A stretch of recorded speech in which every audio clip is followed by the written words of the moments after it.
So yes, y'all pick up where you left off at the remains of an ancient lizard folk ruins. Um, while there is commonality between, current day lizard folks, the ones that you saw, when you first arrived on the island, the ones that were butchered by Raxus's brother and the Dark Messiah.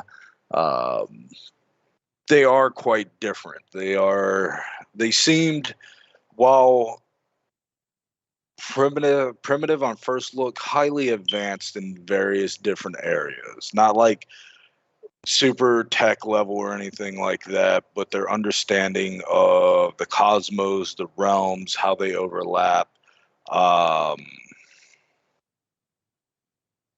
and various different things, were beyond even a lot of modern times in this world what is capable of. You know that they discovered something or made something that caused war to slaughter them. Mm-hmm. And then we went to after the lizard folks, we went to or did we end at the lizard folk? I think we left at the end of our lizard folk. I was pretty sure we ended at the lizard folk one. Because then there was the Wyverns. I don't remember if those were pre or post, because they would work best at keeping them in Sam's territory. Yeah. I think that was before. I think. I don't remember which way it was. I was pretty sure lizard folk was the last, because I think the last thing you did, Dan, No, was it was as... No, how it went was because we decided to continue on, because so it went lizard folk and we discovered all that was there. I'm not 100% sure, and I'm not sure it was 100% decided who was going to keep. No, it was the egg went to Josh because of the inherent connection there, and we were joking about how Josh now has the responsibility of rebuilding a race. And then we went from there. We went to the Wyverns. We found those eggs that were just on the edge of death. We gave them to Sam. And then we went to H18, J17, which was, we just could skip over because it was just an inactive Guardian, which got activated by the main guy, or the main Guardian.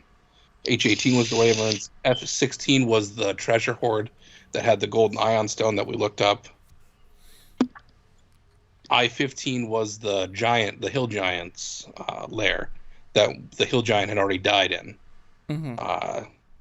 We discovered he had some treasure and stuff there, but it was nothing major, and that's where we ended. Gotcha. All right. So, what do y'all wish to do?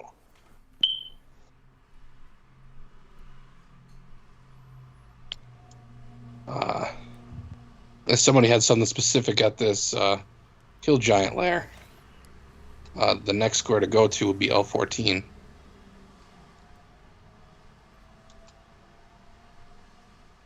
Okay. L14 is a Stonehenge. Rituals take half the time.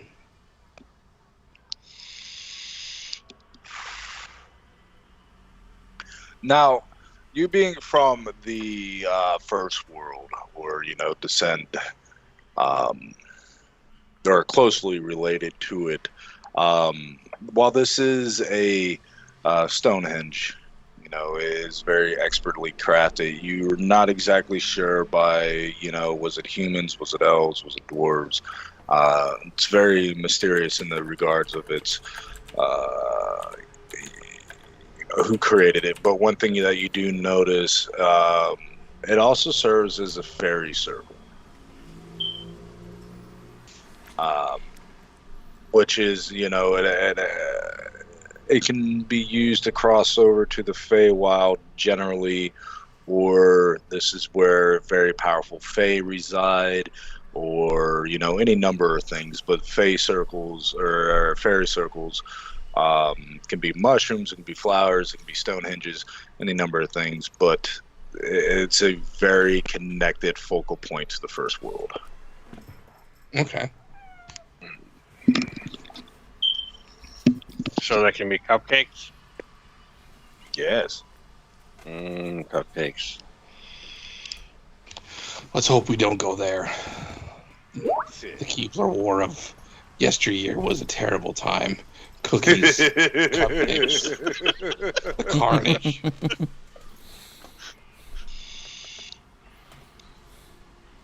All right. But yes, there could be more here.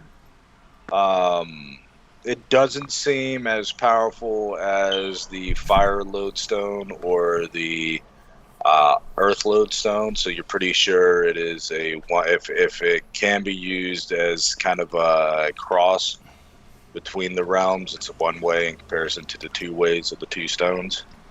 Got it. But there could be more here, just with your innate knowledge of the Feywilds and those things. Fairy circles, stone hinges are very mysterious. They can serve hundreds, if not thousands, of different purposes. So it really depends on you all and what you want to invest here. Or move on.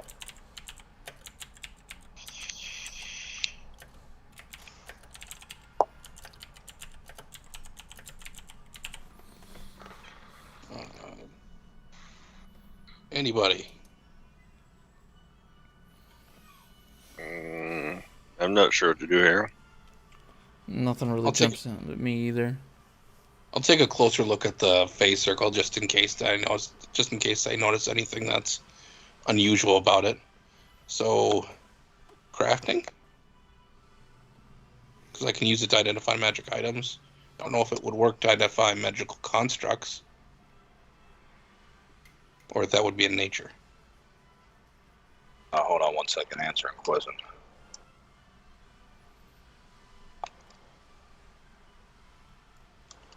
Do we have more at the apparatus, the crafting apparatus things? I only have the one that I'm aware of. Didn't you have that when you got the 1,000 I or know 100 times? I got that well after. Is it? Yeah. Because I could have swore that was... All right. So, what was your question, Dan? Either crafting or nature to dig into a little deeper on this circle. You could use crafting because of your feet you have.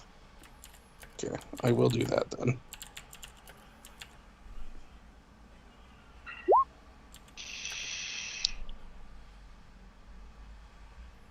$33. All right. So this does serve as a archway. It serves as a summoning point too. As you examine it, you see how pristine everything is set up, how each stone is meticulously laid and with purpose. This is one of the very few ways that a archfey can cross into the material plane. Got it.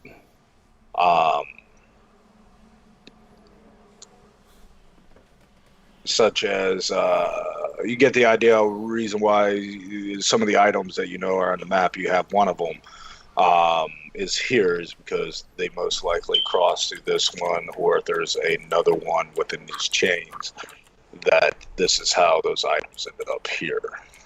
Okay. Either by purpose or you can also, with the 33, you can also summon with enough. You have to be legendary and a spell casting skill, and this is primal.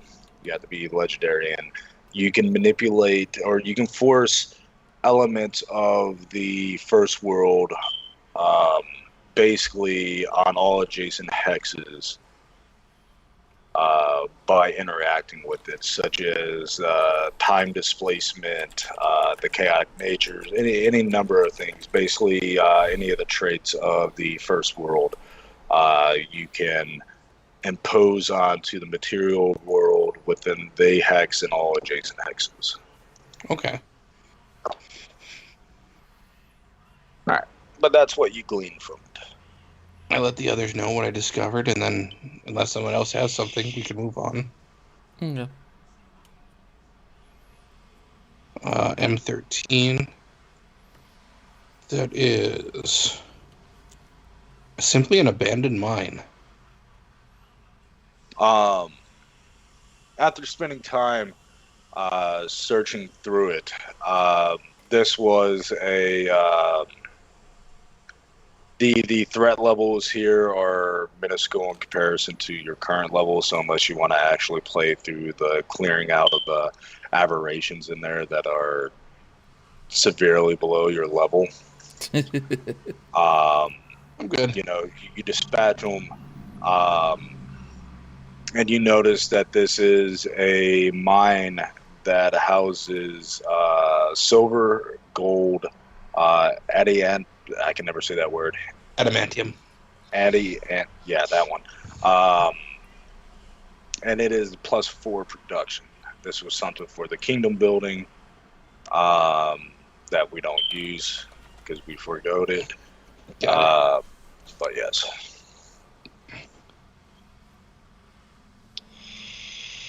Okay. L11. Oh, that's the wrong color.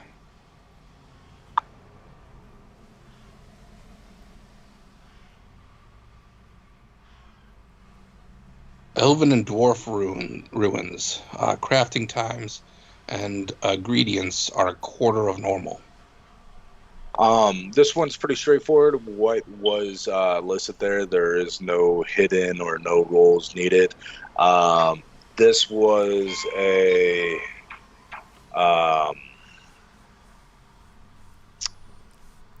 settlement that was created by both, ancestries in a hopes of lasting friendship, or at least being allies in the early world. Got it.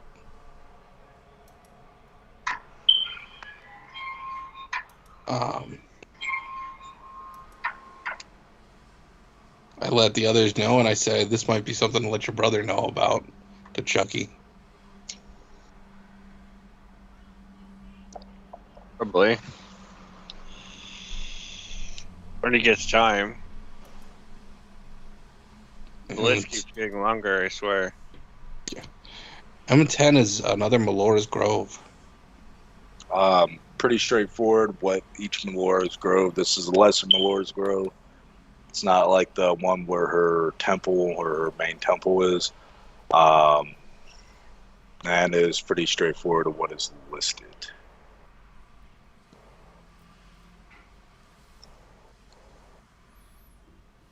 Okay, we get to another interesting one now. J10. There's a shard here that is causing the swamp. Now, y'all have traversed the swamp a little bit, not heavily. It is filled with all kinds of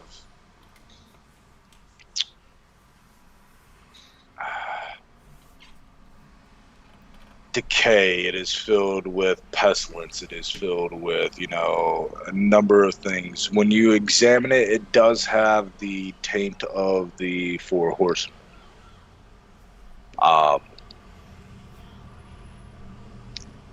Specifically two of them. Both of death and pestilence.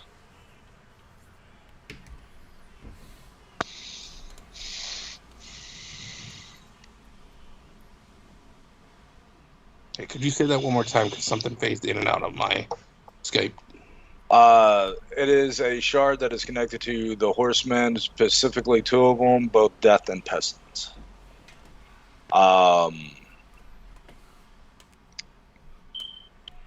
one thing you do notice as this swamp grows, or you take the time to investigate it. Actually, go ahead and give me a.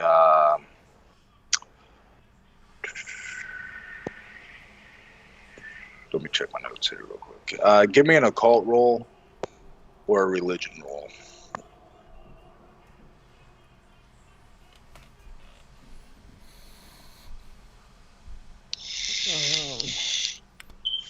I can do religion.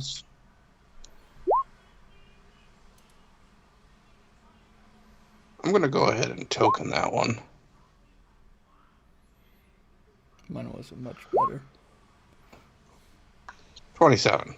All right, so spending a couple hours examining this, just like with all things, touched or used by the horsemen, caution is needed. The ghouls were a byproduct of the energies here. While this is touched by pestilence itself, it has a different purpose than what you've come to know of your enemy. This isn't necessarily to plague the land, but to pollute the blood of Thrasadun and seep into his prison.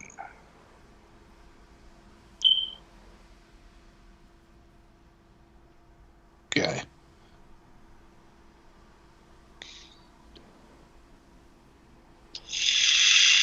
The stronger this swamp gets, or the more potent it is, the more lasting effects that it will have on the Chained Oblivion, the Mad God, whatever name you want to give him. Grandpa. Grandpa, that works too. So, how big is this shard? It's roughly about 15 feet sticking out of the water, and the water is another 12 to 10 feet, so about 25 feet in total and about 120 bulk.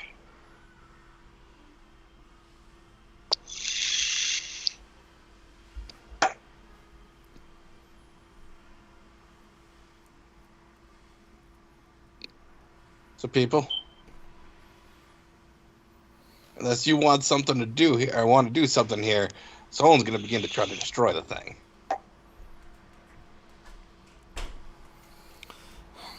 I guess I don't get anything from it other than that it's linked to both death and pestilence. That's it. Yes. One thing, because actually Corel, because you're looking at the religion aspect of it and whatnot. One thing that you notice, Corel, is while the presence of Quran is here, it is a secondary effect, as if whoever created this is using material or resources of death, not from Quran himself. I'd let the others know that Like, this wasn't a joint effort. The distinction you get, this wasn't a joint effort between pestilence and death. This was solely pestilence using resources of death to amplify. Well, I mean, we have a habit of fucking his shit up, so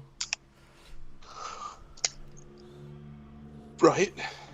Mm-hmm. I will assist Dan with destroying yet another one of his playthings. Got any input Rexes?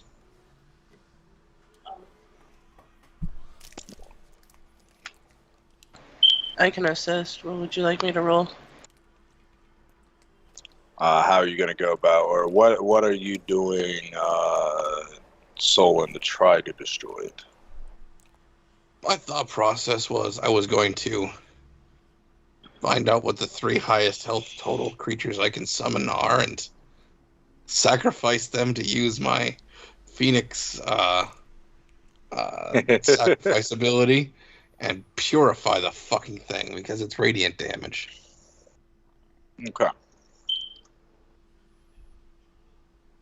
Purifying fire. Unless someone else has another idea. Yeah, do we got any phoenix feathers left?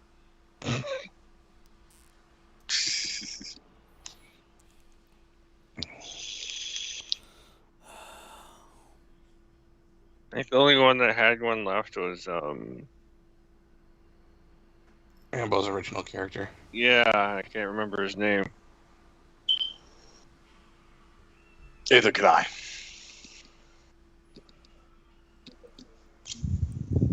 I guess I can look at his character sheet.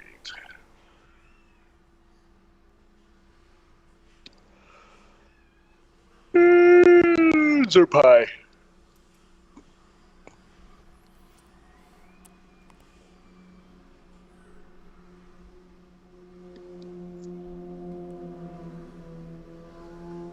All right. So, and what are you using, Dan? Well, I'm looking here just to make sure that's my best option.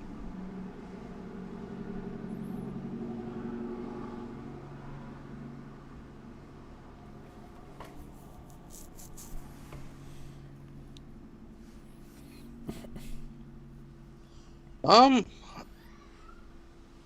gonna try Sunburst on it. It's made out of death energy as well, so it's like pseudo undead.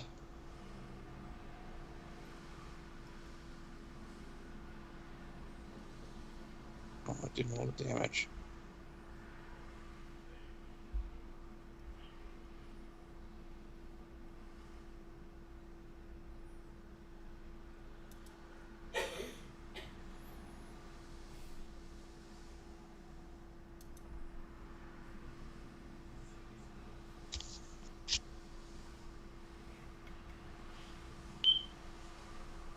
All right, go ahead and give me a counteract level 2. This is a byproduct of the spell for darkness. So it'd be basically your spell attack roll. I got a phone call. 1 second.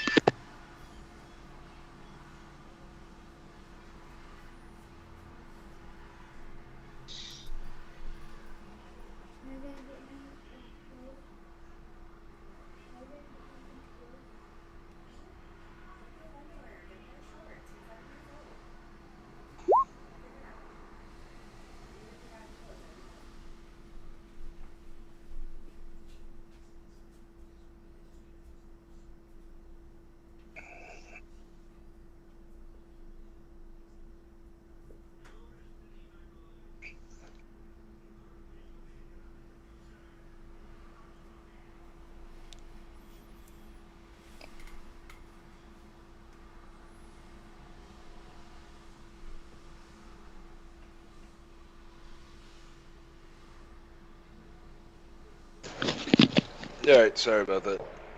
No worries. I rolled a 32. All right. Because that is a crit, it does allow you to bump up your counteract level. So, as you cast Sunburst, the damage doesn't do anything to the shard itself, but the byproduct, there is a darkness about it that you didn't actually realize was there. It disperses it, and within this shard, you see 3 chained in very... The entities inside are in excruciating pain. They look like angels. They look like celestials. By their... You can get those that are there... What is that noise? Like water or something loud. Sounds like water. That was really, really loud. Those that are assembled can give me a religion check. Okay.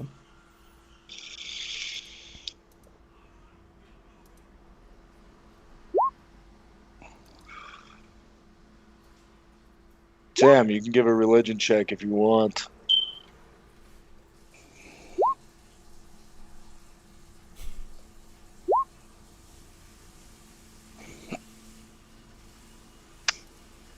Corral.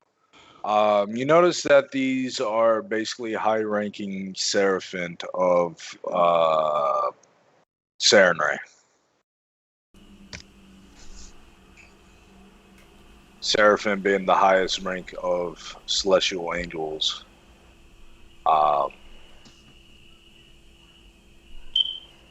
They are in prison. They are in agonizing pain. And you get the idea, Corral, with that roll right there.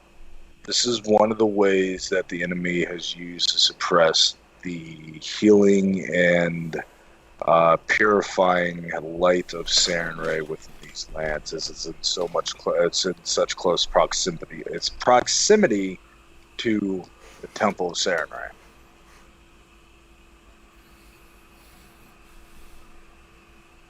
Now that we can actually see our targets, I say, I have the perfect thing.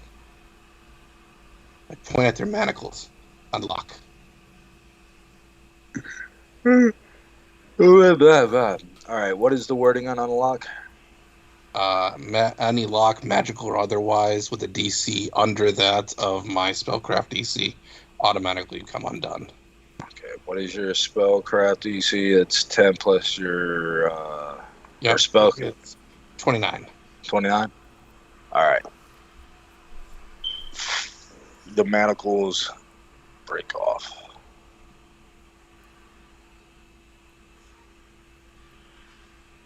They are no longer bound. They're still trapped within the shard. But you do see a look of recognition in one of their eyes as it kind of lollies and looks at the assembled group. And acknowledging that it does perceive you. You have no idea how long they've been imprisoned here. Well, Solon, do you think destroying the shard will actually set him free? I'm gonna destroy them. I say... Okay. Pestilence, his abilities, his magic, his everything is about corruption. So that's the power source for the ritual. Death is the containment of said ritual. You may be able to just will their prison to open. All right. Because you do command Death's forces in his name. Yep.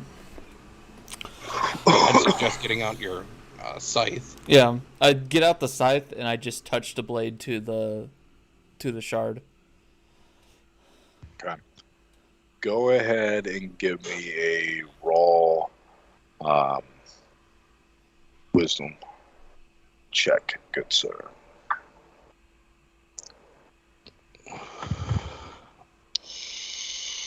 Is it just raw wisdom? Yes, sir.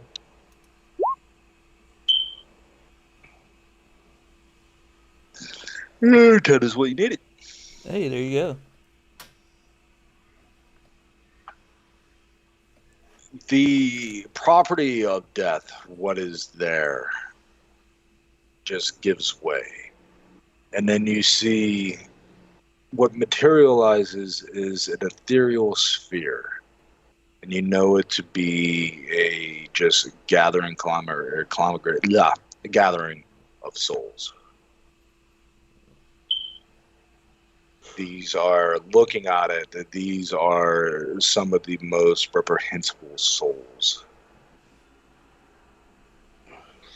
They are evil through and through. Committed.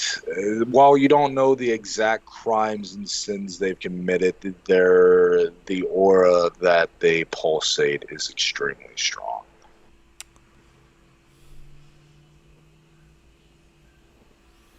These are the type of souls that make devils and demons look like saints. All right. I just say I have use of these, and I'll take them into the scythe. How many? There is a total of 6. Okay.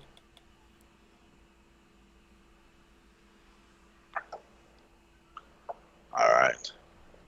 And there is a weird feeling when you do take them in a scythe. It's not something that is over, like you have to worry about it or anything, but these are very potent dark souls. Okay.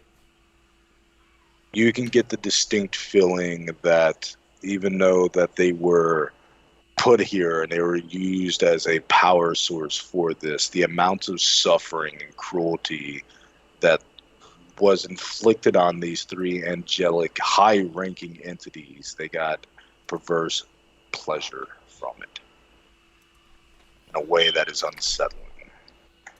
Okay.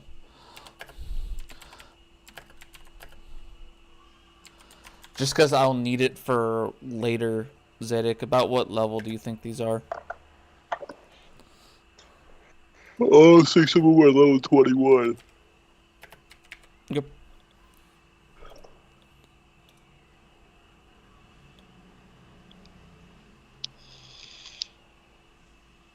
So they're already on. So the angels are already unbound, but does this free them from the shard, moving its power source per se, or are they still trapped within? They are still trapped within. Looking over it and studying it, you do realize if you would have just broken, destroyed the trap without removing this catalyst, they would have died a horrific death, and they would have unleashed a cascading chain of events. But That now that's gone, destroying. Well, if that's gone and that would have happened, then destroying it now would free them. Theoretically, yes.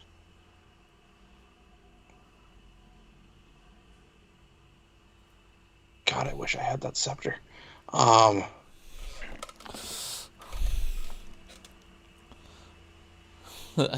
I bring back my scythe and I look at Sola and it's like, yay or nay? Trying to think of the stuff that we have right now. Mm-hmm. If we have anything that could function like a lightning rod to help draw the power away from, backlashing on them or rebounding on them. Or wait. So, Derek, the major power source is gone, correct? Yes. Look at Nair. Can you just teleport him out of there now? She waves her hand, and whoop, they're out.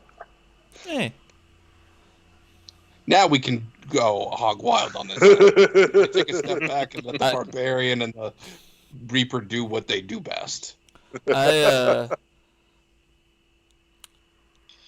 ask though, this could still be used for a containment prison of sorts, could it not? Yeah.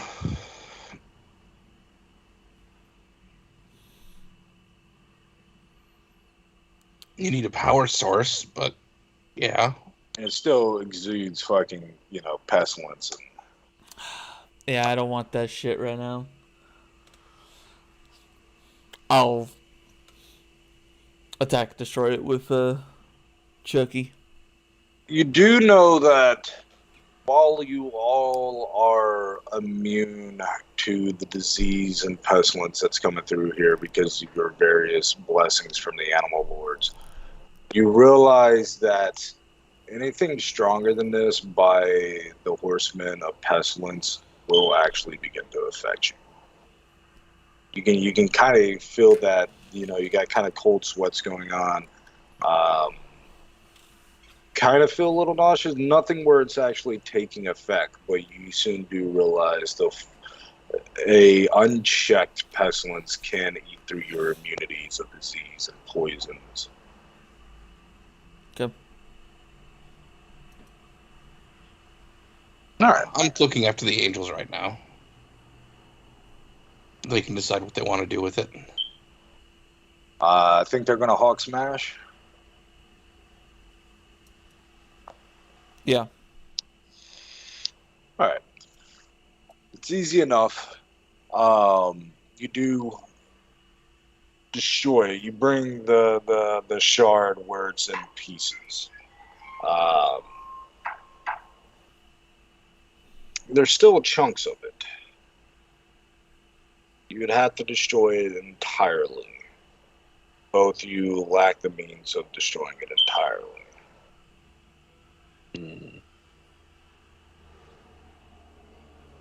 Nair have disintegrate.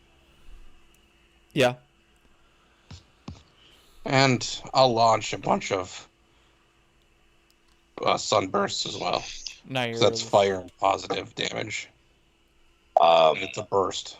with Nair's disintegrate, coupled with that, it does get rid of it. Now I'm gonna assume, because you do have some smart individuals there, you took precautions of the shards not falling into the swamp, and what is there that does fall into the swamp, or you stop from being swept away from whatever current there is. Yes. Yes. We turned it into a fucking hellstorm of fire and positive fire. Almost instantly, you feel a level of oppression be lifted. It will take some time. But with this shard gone, that also means the Temple of Sarenrae, her influence can now once again actually fully begin to wash over the land. Okay. Past ones must really hate us. To put it in perspective, every week that passes, the adjacent square, it becomes an emanation. In a week's time, I9, J9, J10, all those right there will have the effects of the Temple of Sarenrae. A week after that, it will go to K10 all the way over to F9, and then it will keep spreading out every week. Fair enough. What do the angels have to say? Right now, they are riddled with pestilence and disease. They cannot speak. Two options. We can either bring them to the temple, or I can put them in my grove in the middle of all my flowers of Melora. Either one would feasibly work. Mm-hmm. I'll say your grove would probably work fastest. Nair says, with precaution, I would say your grove. Why would be a great loss for you to lose resources? It would be wiser to put them there in case any unforeseen circumstances than risking the temple's integrity. Got it. I'll put them in there, and I warn my guardian because I have a level 25 guardian in there that's willing to help me out. Yes. We could lessen it a little bit more. I have removed disease. Your counteract level is half your level rounded up. So your counteract level is, what, you're 15? Yeah. So your counteract level is 8. Unless you roll a crit like Solon did, you would not be able to counteract. You can try.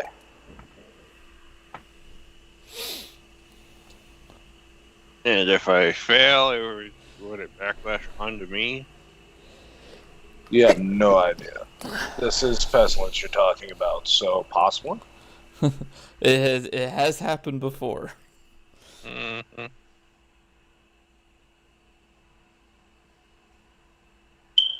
See that, and until I fully until I reread the rules, I was very confused and didn't really pay attention to counteract levels and whatnot. And while I thought it was cumbersome when I first read it, months ago, rereading it, it's actually a very elegant system, and I like it.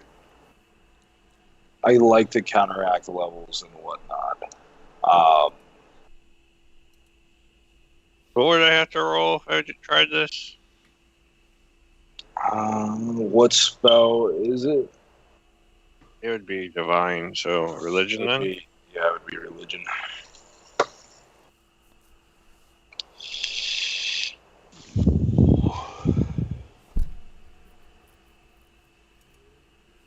I used the incense recently, so I'd still have a plus 15.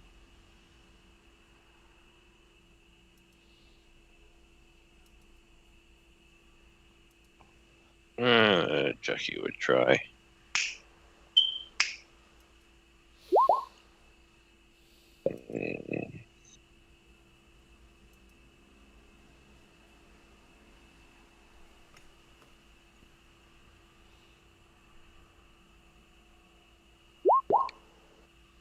$22. I don't think that's high enough. Does that stand? That is actually a rather low roll, I think. 15. You only rolled a 7. Token. 29. Hey.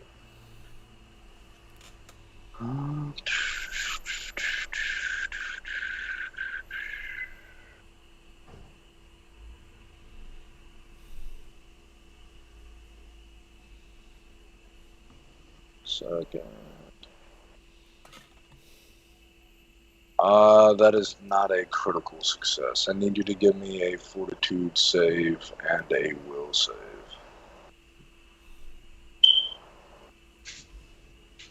Chuck it. Wow, that is like the lowest fortune I've rolled in a long time. It's only plus 5. I rolled a 5 on that. Yeah, not since you were baby levels have you rolled that low.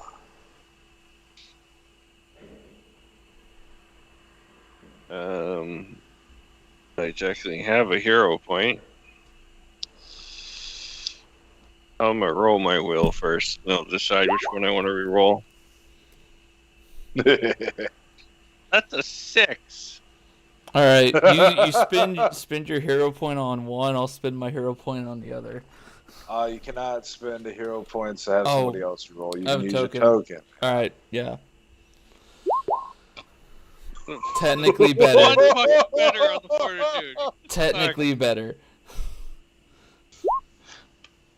Worse. Luckily, you did the token second, so you get to pick the better of the two. But holy shit! Does Janice or Just about to anything get affect hurt. the freaking will? Because then that would be a 20.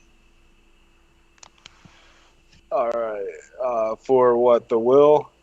Yeah. Yep. So that will protect it from being a critical failure. That means your fortitude was a crit fail, moved up to a failure because of your various feats. Mm-hmm. All right. Now, I'll let you roll here, good sir. Hold on. I gotta get the conditions up and put that on quick so I can tell you exactly what they do.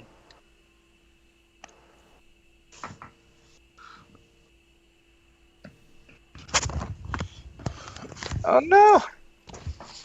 Compendium, you failed me.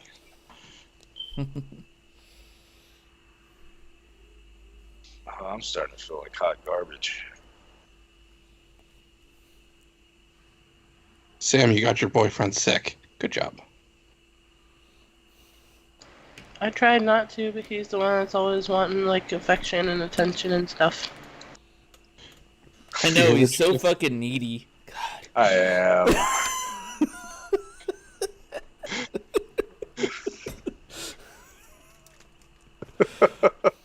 I love you, buddy.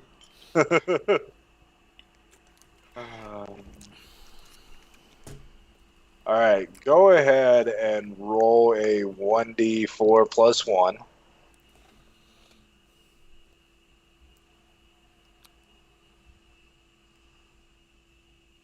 die roll is in your own fate. All right. So you are stupefied 4 as fever wrecks you. Your thoughts and instincts are clouded. Stupefied always includes a value. You take a status penalty equal to this value on intelligence, wisdom, and charisma-based checks and DCs, including will save throws, spell attack rolls, spell DCs, and skill checks that use these ability scores. Anytime you attempt to cast a spell while stupefied, the spell is disrupted unless you succeed at a flat check with a DC equal to +5 or 5 plus your stupefied value.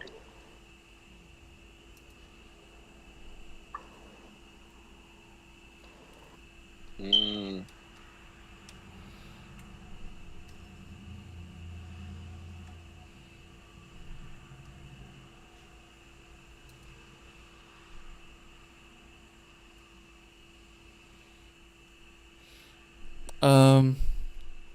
And you are sickened 5. You feel ill. Sickened always includes a value. You take a status penalty equal to this value on all your checks and DCs. You cannot willingly ingest anything, including elixirs and potions, while sickened. You do not get the benefit of you can spend a single action retching in an attempt to recover, which will let you immediately attempt a fortitude save against the DC of the effect that made you sick. That's just to put you down, like old Yeller level. What was that?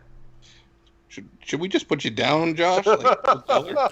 How about Nair tries restoration at 10th level?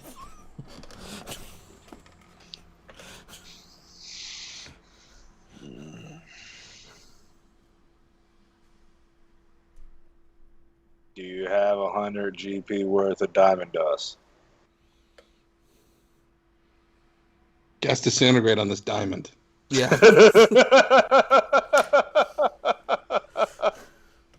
Yes, I now do. $100.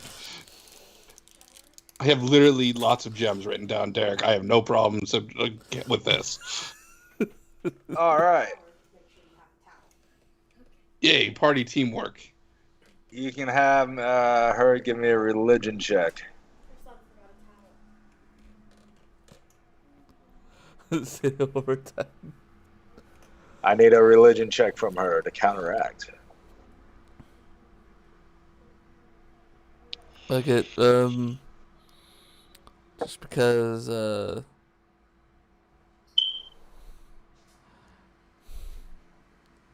YOLO. No hero point. Who's hero spinning point?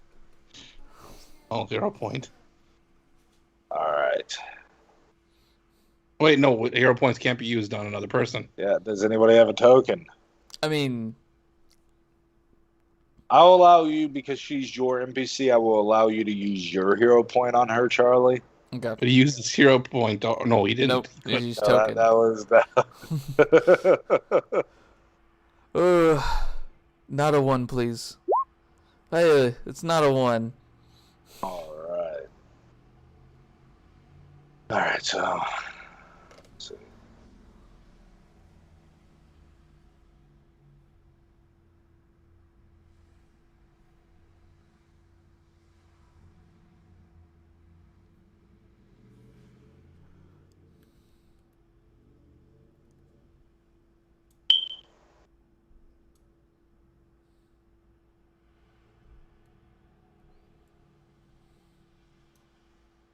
All right. So, because you succeeded, you can reduce a condition.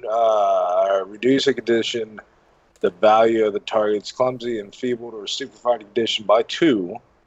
You can instead reduce 2 of the listed conditions by 1. Lessen a toxin reduces the stage. So for this. Because this is a special kind of toxin, it does not have an onset in a day, he has to give another fortitude save, otherwise it's going to be progressively worse. Mhm. So you can. This one works a little different. So you can reduce his sicken value by 1. So which one do you want to do? Reduce his stupefied by 2 or reduce his sickness by 1? And he cannot benefit from this again for a whole day.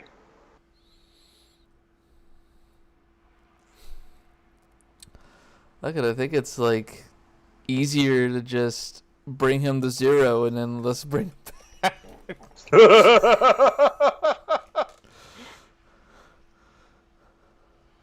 Okay. So I'll reduce his stupefied by 2. okay. It's just really what we want to do because I have an idea here that might actually help several things. I need a commitment from Josh before I try this. Because Josh gets hard, and I want to promise I will not get punched. I want to know what you're going to attempt. Well, if we want to reduce your health to 0, I can use my Phoenix sacrifice on you, reduce you to 0 that way, and drop the Phoenix strike on one of the angels. Realistically speaking, they're seraphims. If they're not immune to radiant energy, I don't know what other creature would be immune to radiant energy. That might actually help them in purifying some of the disease and pestilence, especially on one of the stronger ones. If we're going to reduce you to 0 anyways, that's the way we go about it. And then simply cast Resurrect on you. Is I think what Charlie's plan was. Do you mean I have to die a second time? I'm the only Yes. party member that's died. You're also the only party member that keeps touching pestilent shit and getting infected. I was trying to help someone. He Pestilence does have a hard on for you. Yeah, no. It's like every time he can roll, like he usually rolls like phenomenal for his fortitude save. When it comes to pestilence, nah. Everybody else, fuck you, pestilence. I feel sick. So it's up to you, Josh. It's just, like I said, I had an idea on how to reduce you to 0 and, actually have it serve a beneficial purpose. The rest of the idea is all on Charlie. And this would help potentially one of the angels. Correct. It'd be like burning away the pestilence, basically. Because, Heal the they're immune to they would be immune to radiant damage. The pestilence or the miasma wouldn't be. At least that's the theory I'm operating under. I guess I got not much choice at the moment. Do it.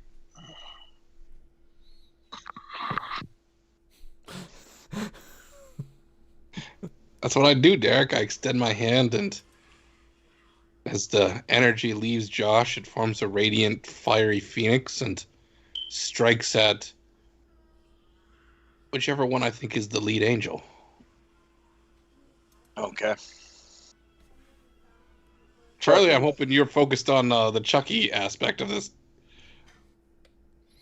Yep. Drop to 0 hit points. Now you're gonna have to let him expire for you to do what you want to do here.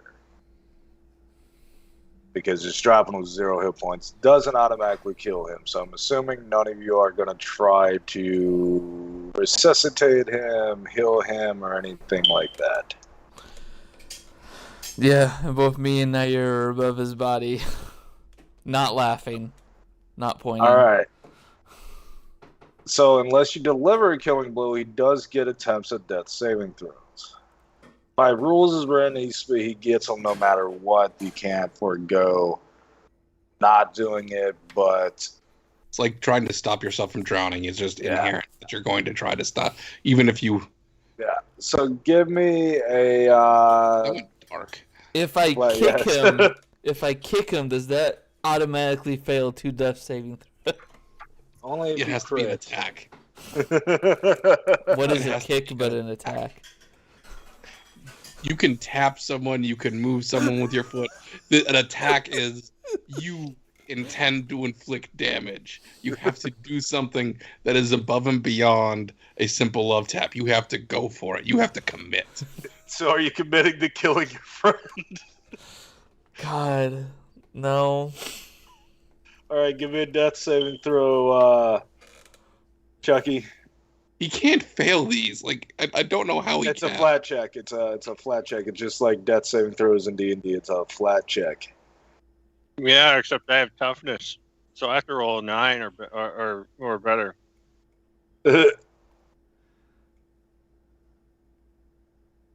Wait. Remember the 5th of November. Because you are sick and you do take a -5. Not for death saving throws. Oh yeah, no. They would have to specifically say. Wait, let me double check. He's fully unconscious, correct? Status penalty equal to the value on all your checks and DCs. This is a. I need to actually overpowered condition in all time if it applied to death saving throws. I am looking this up because this is important for us to know in the future. We have this condition. You're unconscious. Dying always includes a value. If you ever reach dying 4, you die. If you're dying, you must attempt a recovery check at the start of your turn. Each round determine whether you get better or worse.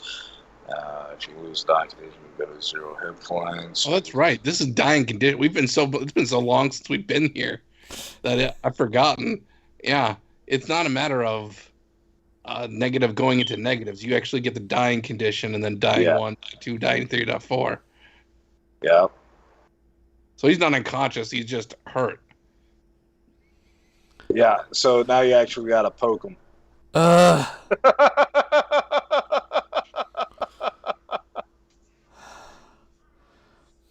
Chucky, do you consent? He's unconscious right now. No, he's conscious. Dying doesn't. It just gives you a minus. It doesn't move you unconscious. As a dying condition did make you go unconscious. It does make it makes you go unconscious unless the effect specifically says otherwise. Oh, and that's right. But you can come back from consciousness. But you're at 0 hit points. So what his ability does, he just took you to 0 hit points. So you're technically. Hold on, let me double check.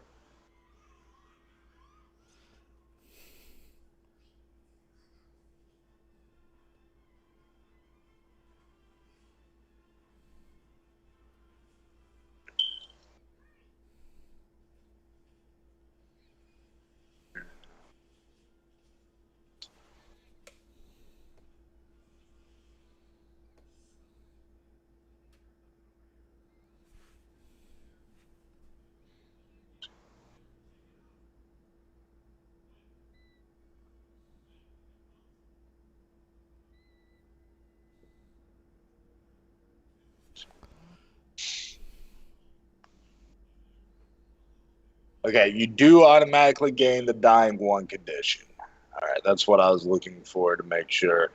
So you are dying 1.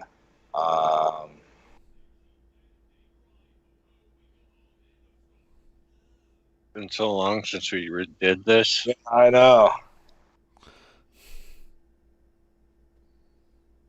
All right, when you're dying at the start of each of your turn, it's 10 plus your current dying value. So you need and Sicken would actually affect this because it says all your checks.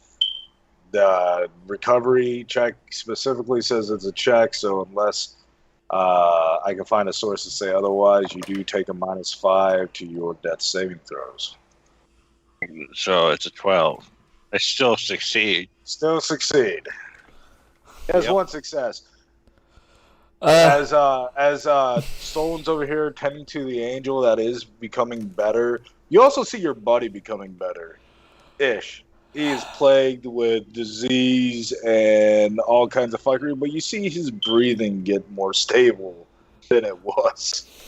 I tell him, sorry, but I'm gonna make this faster. And I'll tell you what I do, Zadok. Gavin lays on hands him to bring him back up.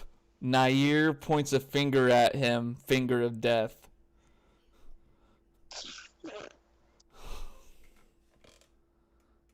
He does get a save against that. But I Because I'm trying to die, I'm gonna roll really high. You know that, right?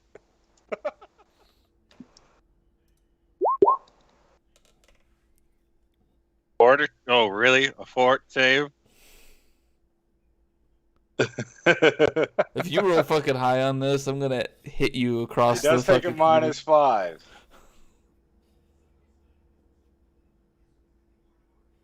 Okay. So then I have to roll a 17 then. I take a -5. God damn it. You roll a 17.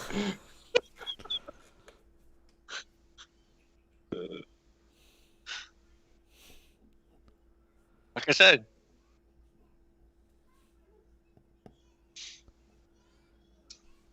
What does the death 1 condition give you? Dying 1. Yeah. So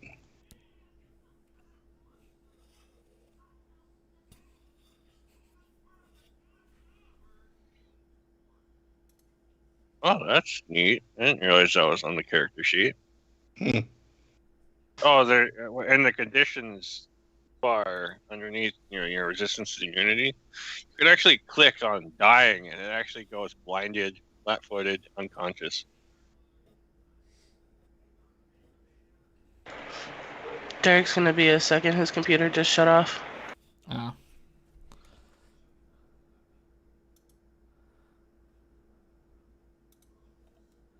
Where's the conditions at? Oh, that one. There it is.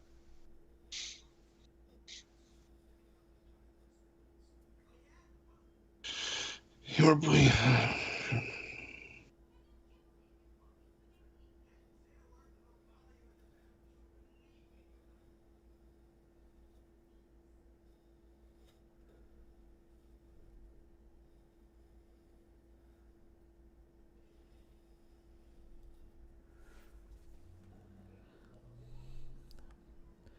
You have the wounded now.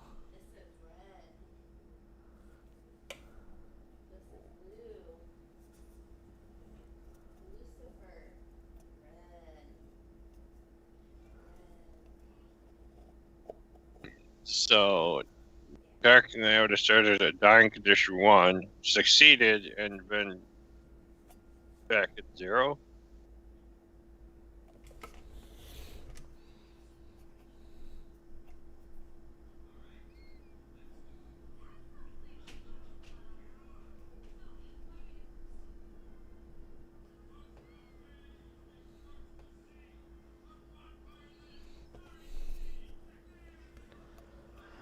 I was hoping the dying condition would make another subtraction to your skill. Yeah, it doesn't.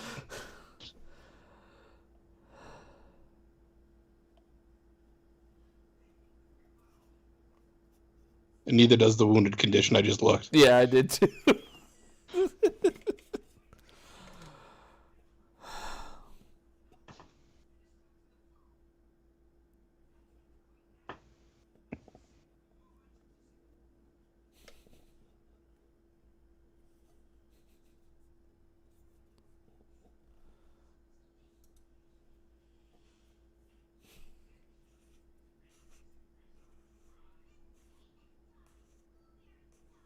Jockey just needs to stop helping people. It just ends badly. Or get better at it.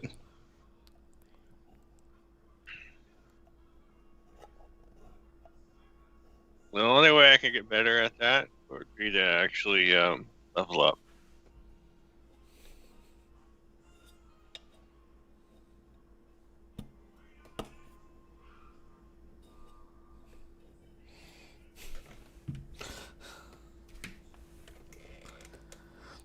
I said I was doing this faster, and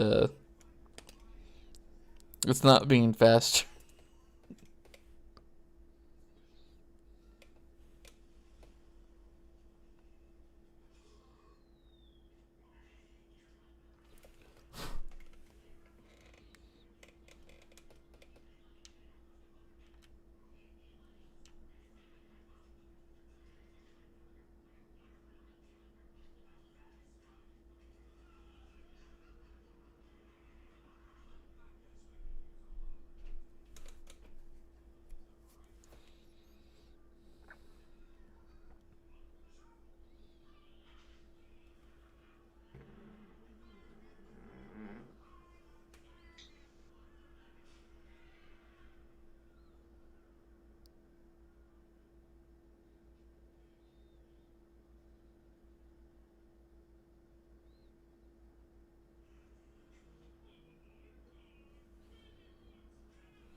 Oh, that's a lot easier.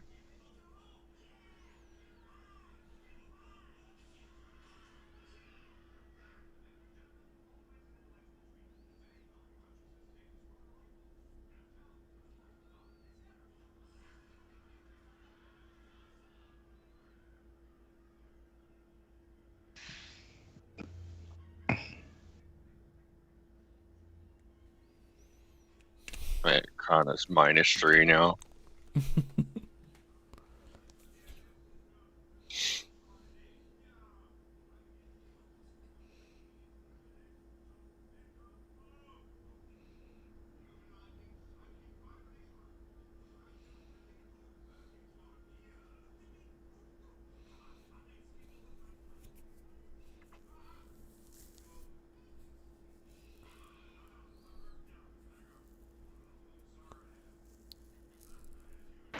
And his computer just restarted again.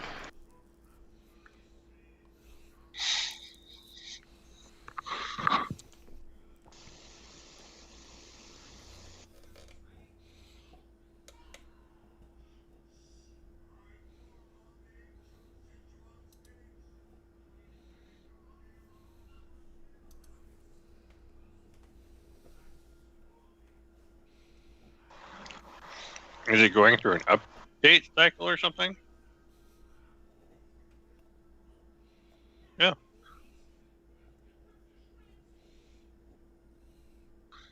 Ambo just joined. Hello. Sorry. Rambo. Come How's at the kid? a interesting time. All right. He's gotten better now that he's gone to the chiropractor a couple times. She's needed to bring him to the chiropractor. Mm-hmm. It worked with Catherine pretty well. But yeah, since he's been adjusted a couple times, he's been eating a lot better, so that helps. I just never heard of bringing a infant to a chiropractor before. Is this a common thing, or? I don't know. I mean, some chiropractors recommend it, and we've been taking Catherine every other week since she's been born, and it seems to work out pretty decent for her. This is the first I've ever heard of this, truly. It is a little weird, I will say that. But yeah, Catherine seems to not mind it one bit at all. You all.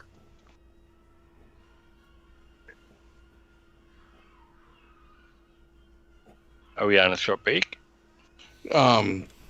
Derek's computer is crapping out on him. Oh. And we're failing to kill me. Rolls are just not in your favor? No, they are in his favor. They're not in my favor. So here's the deal. We found a shard of pestilence that's been slowly poisoning, the island, turning into swamp. On top of that was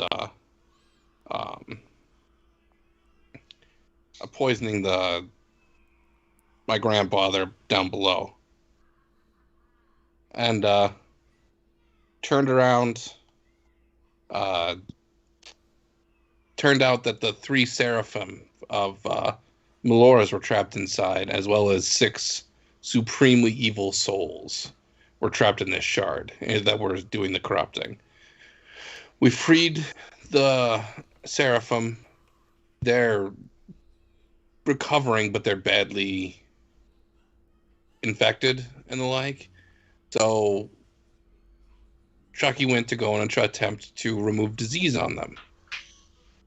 He failed. Spectacularly. By 1. I'm pretty sure it was like a 30. He failed spectacularly. And got failed, infected still a himself. fail.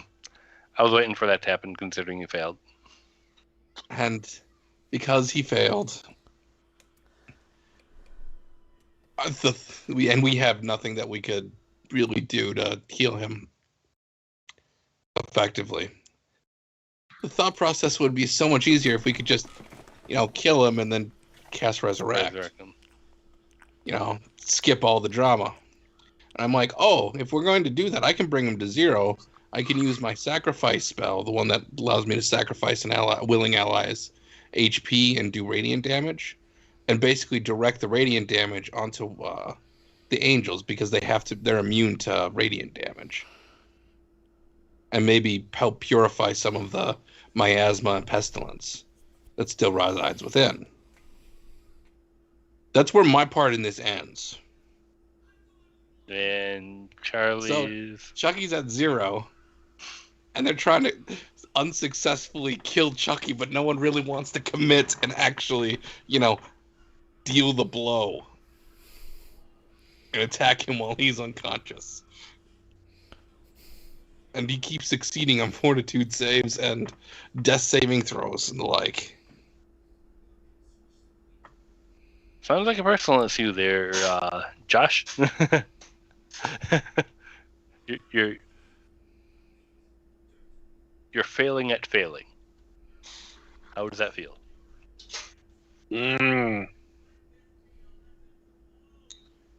Well, I know how the one guy feels now. What one guy? Why can I not think of his name right off the top of my head? The guy that owns the freaking Tesla car company. Oh, you're talking about Elon Musk. Yeah. Who apparently is now richer than Jeff Bezos. Or I mean, he's always failing upwards, so. True. I mean, if you're gonna succeed, gotta succeed in style.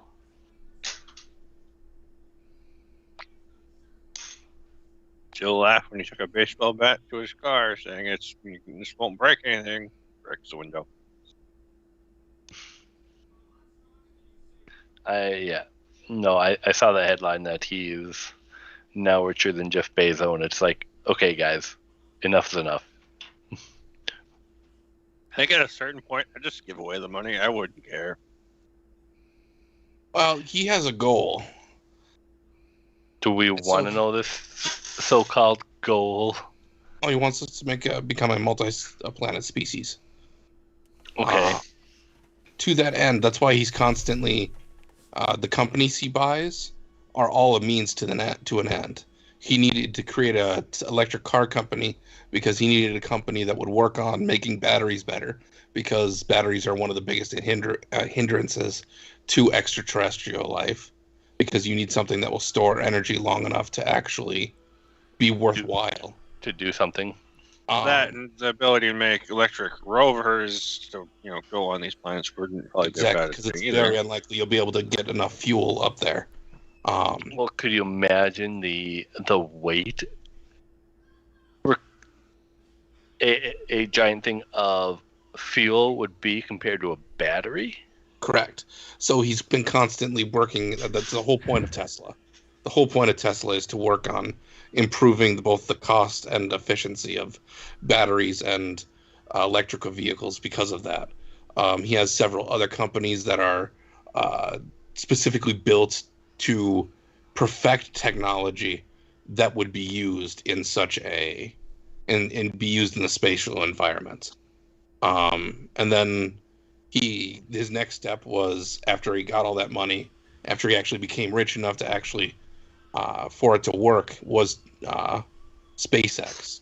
SpaceX is an incredibly cash intensive business. The idea is you could make money. I mean, Bezos is making money off of his as well. Well, but the going trick to is, space, right?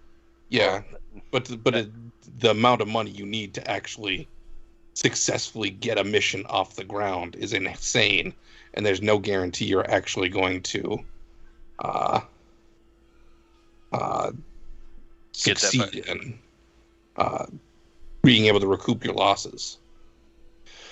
And so that's the whole point, is because every business he opens, everything he does is goals. One gets goal stepping further and further along the path of either a colony on the moon or a colony in Mars.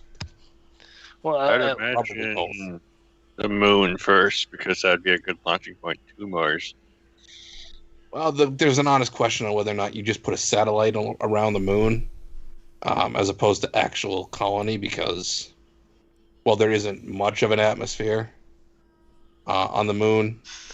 Is there point second launch needed if you just have use the moon as basically as a stabilizing point? There is a point to being on the moon. There are resources that you could actually use to actually launch yourself. I mean, there's ice on the moon that you can use as fuel to launch yourself further. Like I said, I don't know about all that. I just know that was what the talk was. It wasn't. My phone randomly, Google decides to randomly send me, these, articles, and I end up reading some of them. That's what they were talking about, why the moon would be a really good launching point. There's the resources capability there. Oh. Dan, did you like that picture I sent you for the article? Yeah. I thought it was entertaining. Like, how desperate do you got to be? When you're a politician and you're essentially asking the media to do half your work. Yo. I'm amazed every time she speaks. Anyways. I chuckled when I saw it. I sent it to a friend and he just burst out laughing too.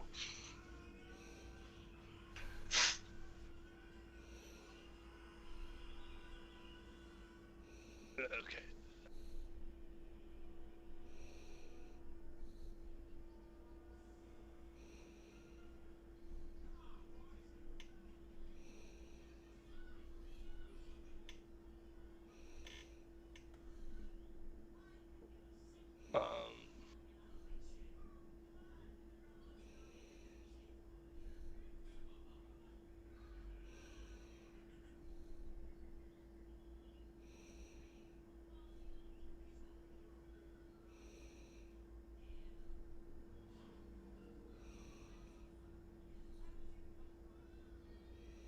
So Charlie, what's all new with you?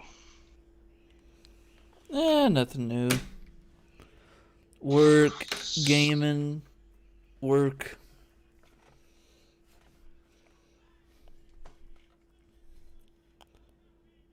Been playing the hell out of Final Fantasy 14. Trying to get Shadowbringers all done before Endwalker comes out next month.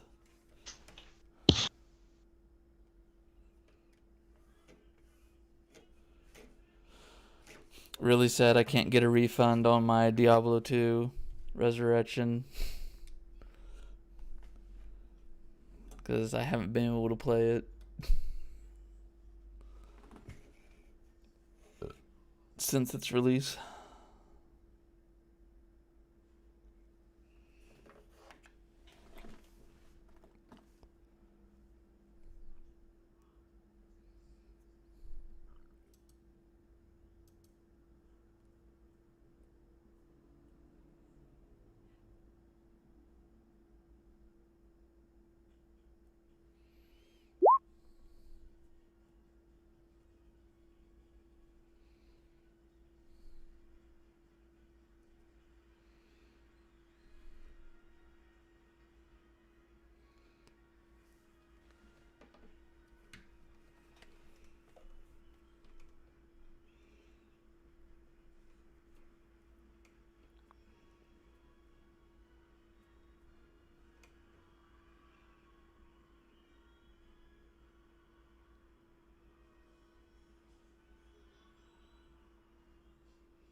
I'll be right back quick.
Oh my god, wow.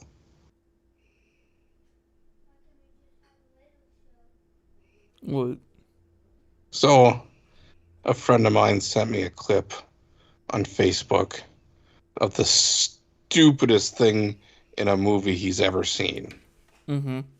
So, in this movie, basically this giant wave came and wiped and just destroyed this city Mm-hmm. and flooded everything. Okay. Well, there's this group of people that's trapped in a flooded, and it was on the beach, so take that for what you will. There's these people trapped in a grocery store that basically, everything's flooded up, and there's apparently a shark that got flooded into the grocery store, Mm-hmm. and it's a horror story from there. So at least what I'm judging from what I saw on the movie.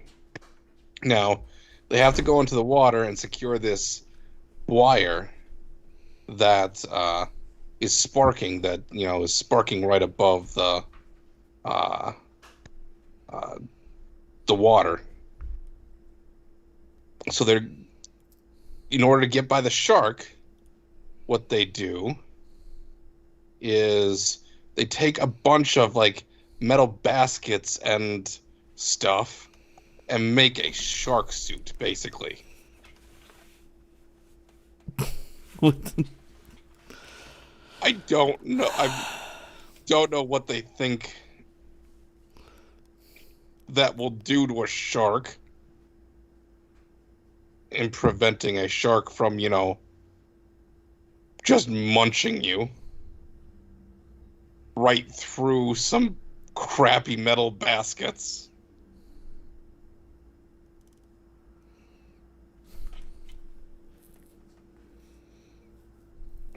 Interesting point to come back to. Shark munching you.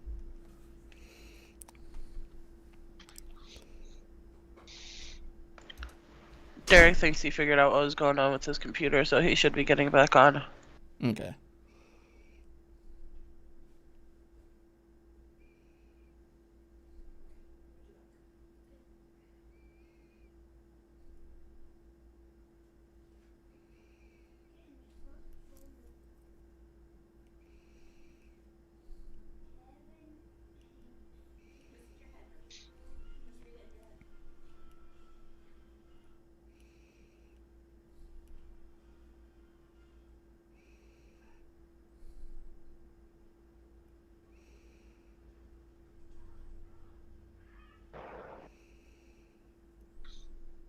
Hello. Hey, man. You're back. It would seem. Sorry about that. You need to update your computer. Would you like to do it now or later? Wasn't an update. Right. I think it's getting that time where I need a new computer.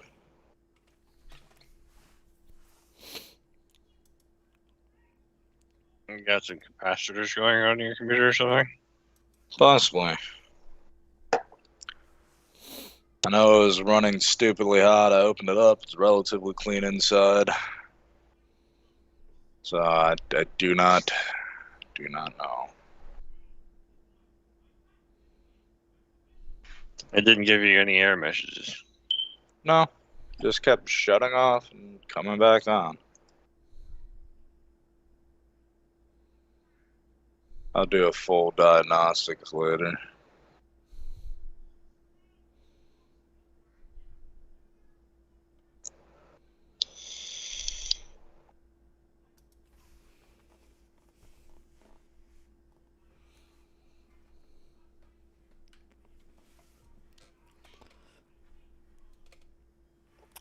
So I failed to kill Chucky.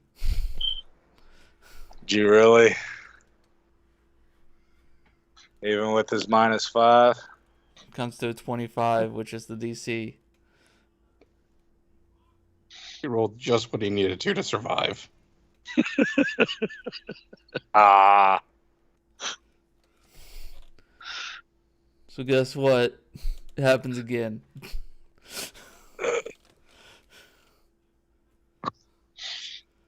Are you gonna cast it?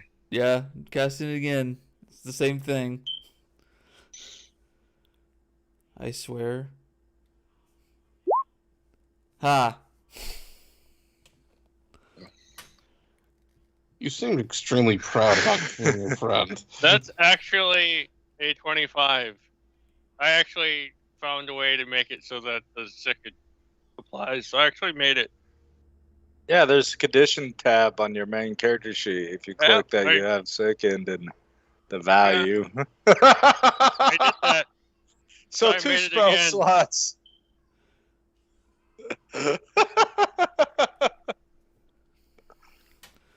So, how does that make you feel, Charlie?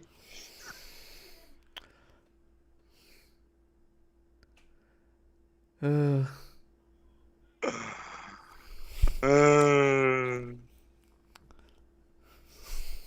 And there is a Rambo in the call now. I try a third finger of death. I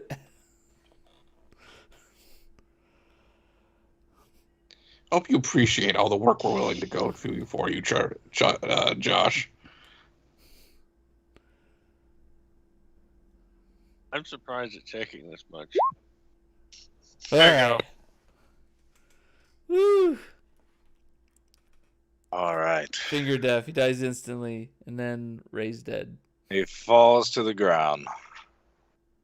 As he falls to the ground, Dan, I need the diamonds cost. you see Chucky's chest and stomach begin to swell. Gotta check the notes here real quick. Oh yeah, no, that's a cast time 10 minutes. So this happens way before that. As you're getting the diamonds and whatnot, Araxis, you notice Carell's chest and stomach just begin to swell horrifically. And then you hear the sounds of bone breaking. And then you see his body kind of lurch up in an arch. And you see his chest burst open. Flamethrower.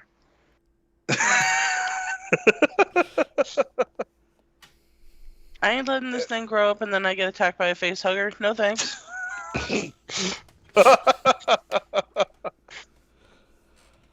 As what she just shakes her head.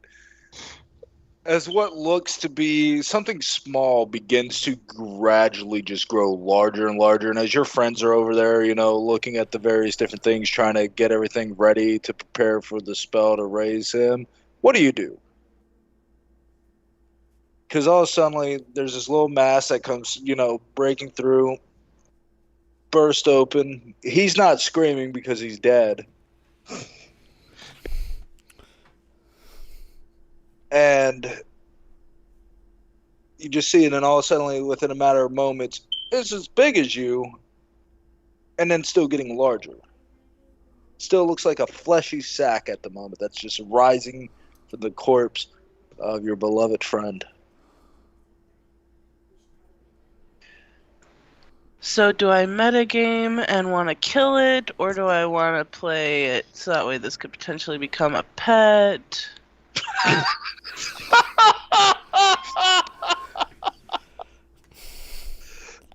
Priorities.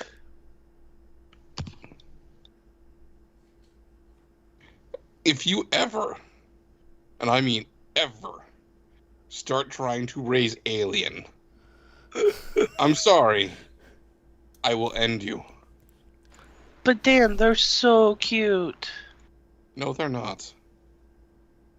Agree to disagree. And there's a whole subgenre of porn relating to the Xenomorphs. Considering we were talking about cute and not that, I mean... Oh, I'm unhelpful and saying. disturbing. I'm saying some people find them cute, some people find them very erotic. I don't see either. I mean, if you want to get technical, there's like, what is it, Rule 34 that you can find... 69. But yes. Well, yeah, that then. You can find inappropriate things about Pokemon. That's like one of the most innocent things that I know of. Not anymore. Yeah, not anymore, because we're all sick adults. What makes you think that sickness started with adults? No.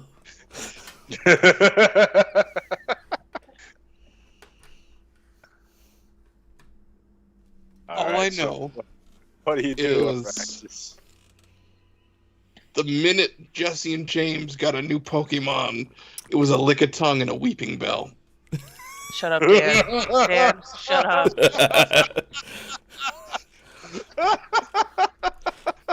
Truth. I hate all of you. Oh, you don't. If we didn't tell you this stuff, the internet would, and they're not as kind about it as we are. That can be debatable. I'm a very kind person. I'm not. She's right. But I digress. What are we going to do about that? Yeah, so right now their attention is elsewhere because that's what, what led up to that. Gavin is going over to Solon to get what needed. So right now you're the one seeing this. What do you do? And it's a free action to talk. Yeah. I'm going to yell, "What the fuck is that?" And I'm gonna ready an attack action. So the first time you're gonna hear Arax's cuss since her character's been incepted, Yeah. you're saying, "What the fuck is that?" I think it's warranted at this moment. As both you and Nair turn and look, you see this fleshy sack rising that's about 9 foot tall at the moment and growing wider, spewing forth from the remains of your companion. Why does he do this?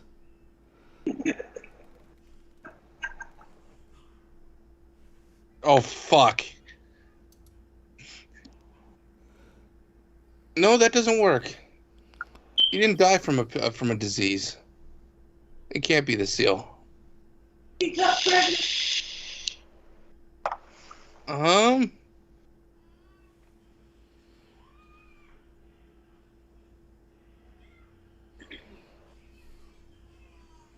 know what's funny, Josh?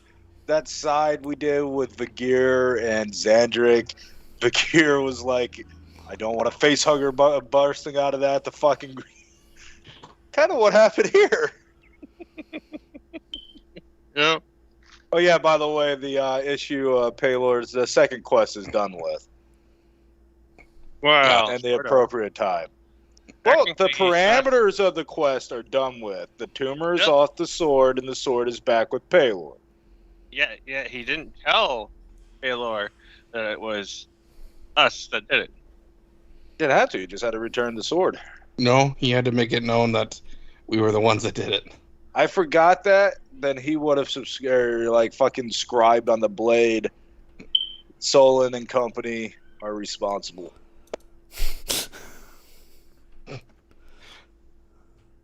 I forgot about that part, but he would have taken measures for that. While I am forgetful at times, Vigir is not. So back to the face hugger we soon shall face. Charlie, What did you do? as you're looking at it, Charlie, you notice that its strength is growing rapidly. Like it is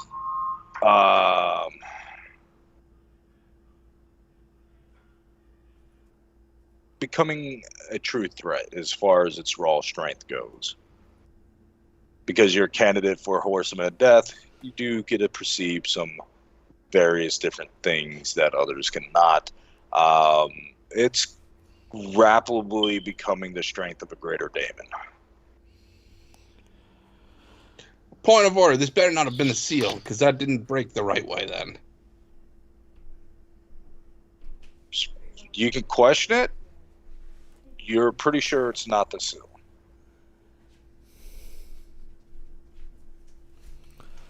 Okay. But Since we have... it does have the strength of a greater daemon, which is one step removed from the horseman.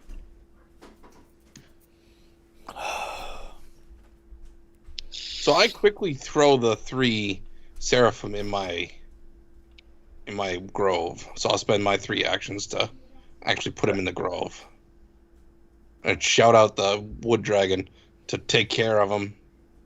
Don't let them corrupt anything. I turn back towards whatever that is.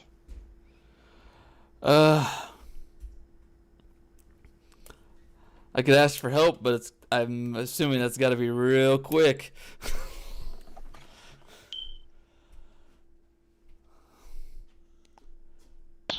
What do you need help with? What were you asking? Oh, you're back. So you're seeing this too, by the way. I don't know when you got in call. They explained a bit before I took off for a moment to help Jennifer. Gotcha. Me and Nair, if we called on anyone, we would call on Quran.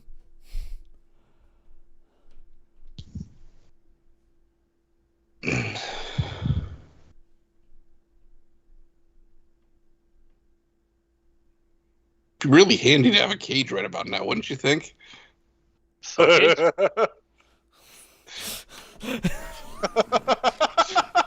Yeah.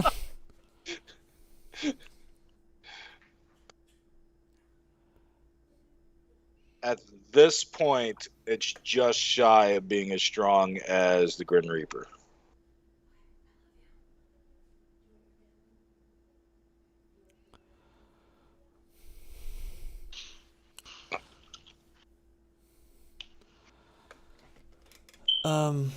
Fuck. Okay. I'm sure this is demonic energy, though. Yeah. Yes. Crystal trees? No, I hold out my hand, and whichever part of my body happens to have the deal branding of that keeps pestilence from entering this realm and his daemons from entering this realm. And I bear that marking towards the symbol. I see you trying to cross. Continue at your own peril. 1 foot stepped is a breaking of the deal. One thing you notice, normally when you brand your oaths and things like that, you know, there's indication that it is being called in question and whatnot. Your tattoo, your oath is not lighting up. It is not pink. That automatically gives you the assertion that this daemon is being created here and now. Is being created on the material plane, not Abaddon.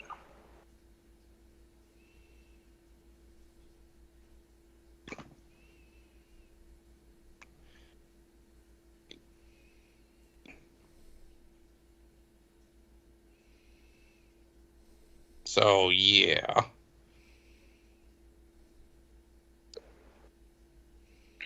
So if someone wants to try crystal trees, fine. It would literally take me too much time to get to my Yeah, no, to get to them for me to be effective for mine. Yeah, that's about the extent of right there.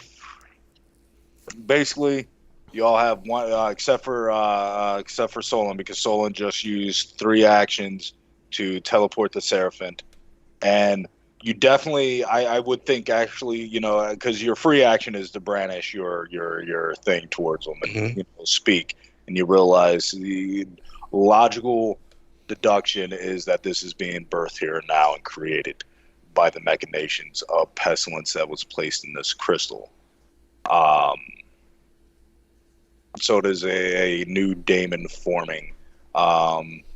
It is not as powerful as it could have been because you did get rid of the 6 souls.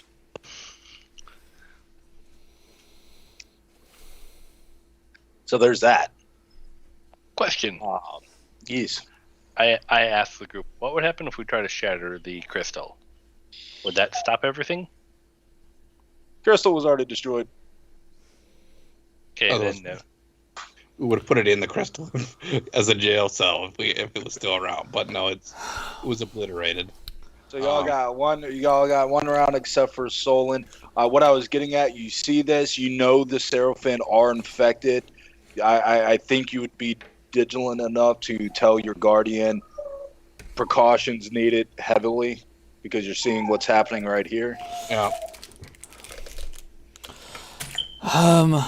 What are the chances of cleansing this? Oh, I turned to Nair. Teleport him here. I was because it's currently still an object. He doesn't get to resist. Objects do have saving throws, but I do not think it would have the saving throw for the objects don't have a will save. Unless there's... teleport him to the Crystal Forest. I'll do that. Add Gavin into that too. He'll go with. Make sure. All right. So Nair will stay there to still try and do the race. I need her to give me. This is a weird because they don't really have necessary rules for this. So I'm going to have you do a counteract check. Okay. Because you are going against the direct force of Pestilence's magic.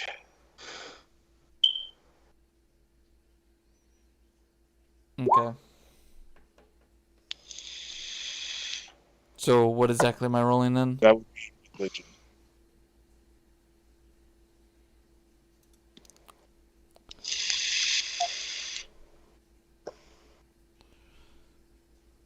This will be Nair rolling it, correct? Yes.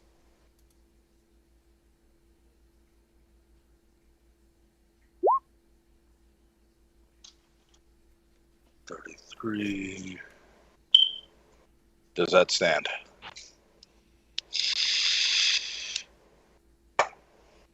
Does anybody assist her? I'm allowing because this is happening really quick, whatnot, but realize if you assist, that is your turn for this kind of, because you all got one round.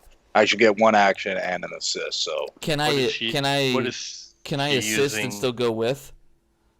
Yeah, you'd still have one action. Okay. So I will try. Anybody else assisting? I need to know. What is the religion check for? Sorry.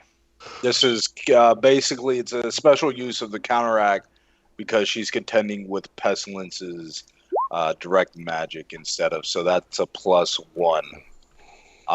Anybody else can attempt, but as of right now, the circumstance bonus is +1.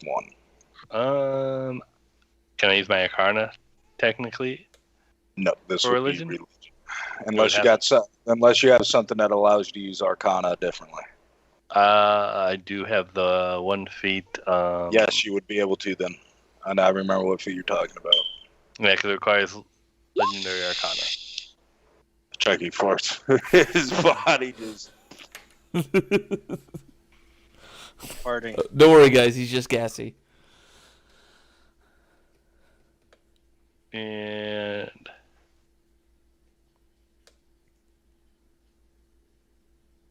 Yeah, Unified 3. That's what it is. All right, you can roll Arcana.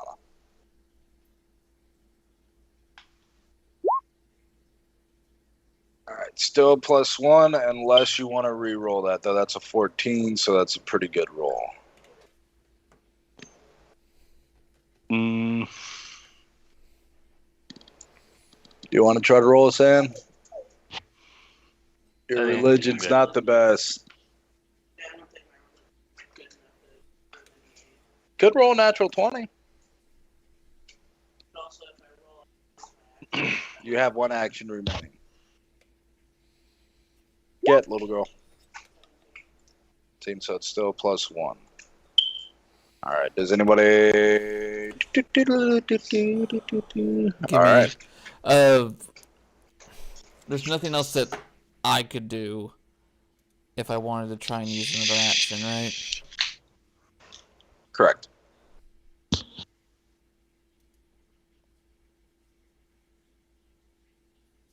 All right. Yeah. So, as it stands, Nair struggles for a moment.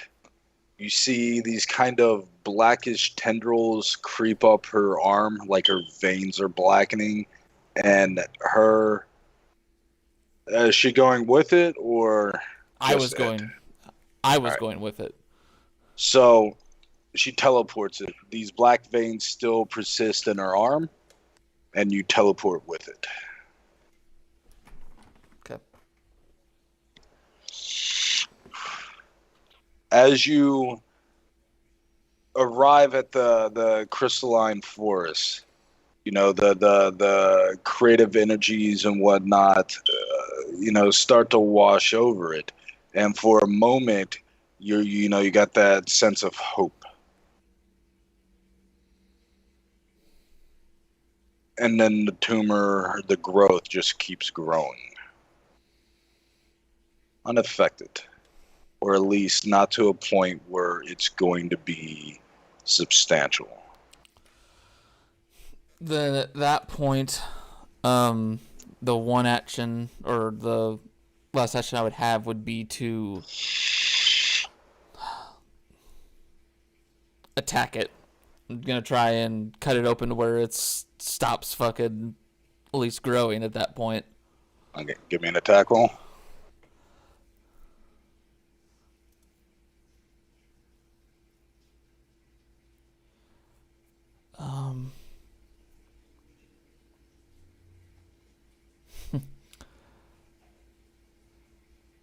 Before I attack, I'm gonna go ahead and spend one of the souls. Okay.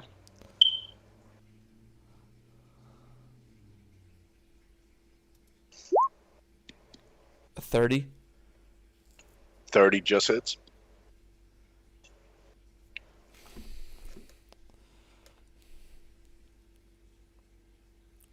So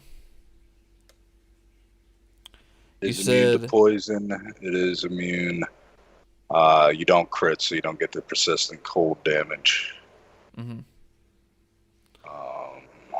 And it is a hit, not a crit. Yeah. So 43 and then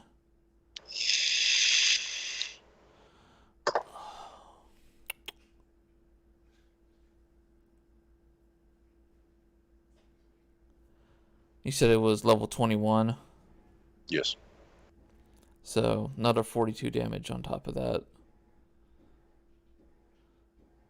All right. So how much damage total? 90. 90. All right. You cut into the sack, and it splits open partially. And as you look inside, you see what looks to be a rotund mass. You swear you see a belly button, and then you see it open up with rows and rows of teeth. And its tongue lashes out at you. I need you to give me an initiative roll. Initiative. Here we go.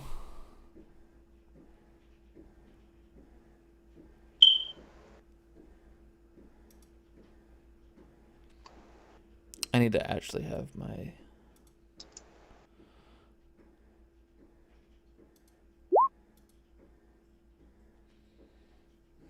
Alright, it goes first.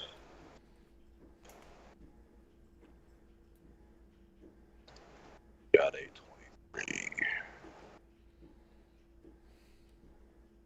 What's your AC?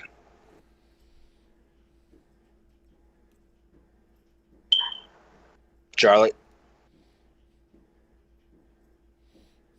I have 25. 25.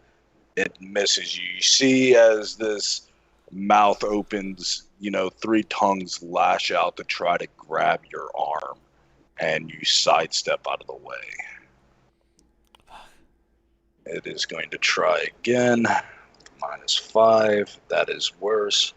And then again at wow. All right. So that's its turn. What do you do?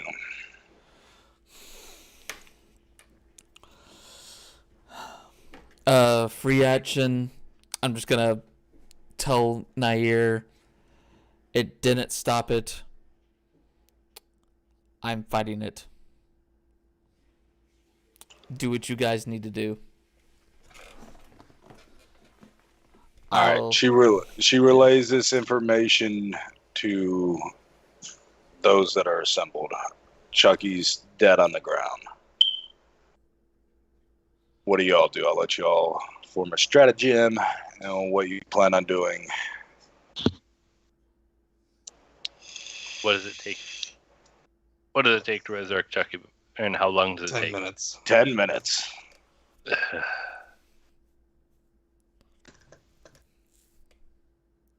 That's not good. So, our options are kind of limited. I think we may have to go hell. I think we might have to Gavin.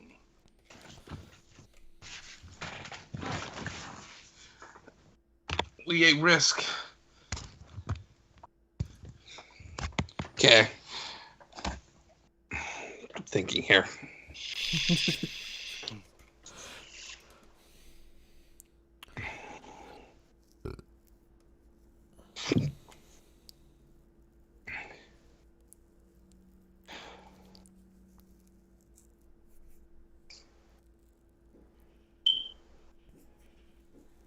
Damn, it doesn't count as that.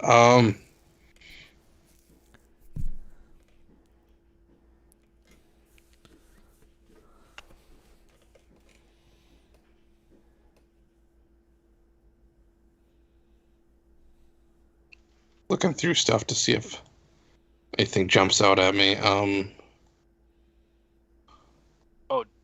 Eric, just so you know, I would have burnt a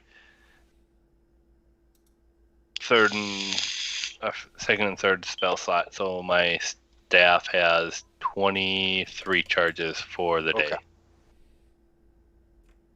So you know. Okay.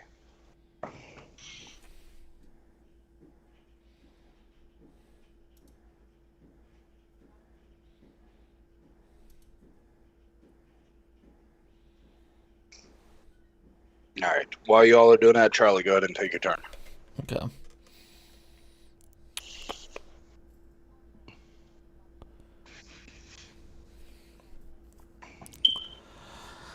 Okay. I'm gonna try and attack with the scythe.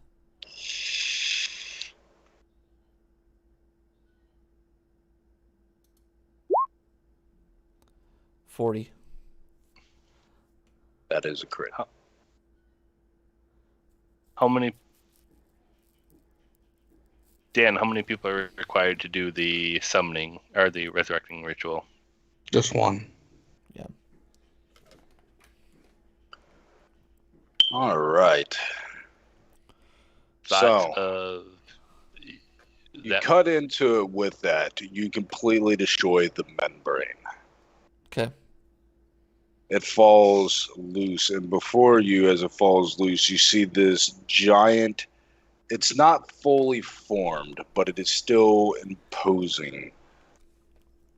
As the membrane sloths off of it, this very obese daemon. Its belly is open with the mouth and 3 tongues. It's has 3 arms, one really large one on the left side, one that looks like it would fit its body on the right side, and a tiny one right below it. You see this massive grinning head that has 6 eyes and razor sharp teeth. You see its body covered with boils and rot. Okay. Dan, is my plus 25 damage to daemons, excluding the horsemen, still affect on this or no? Yes, that would affect it. Yeah. Okay, so between the 2 attacks, that's another 50 damage. All right. The membrane, it itself doesn't look damaged, but you did stop it from growing to its full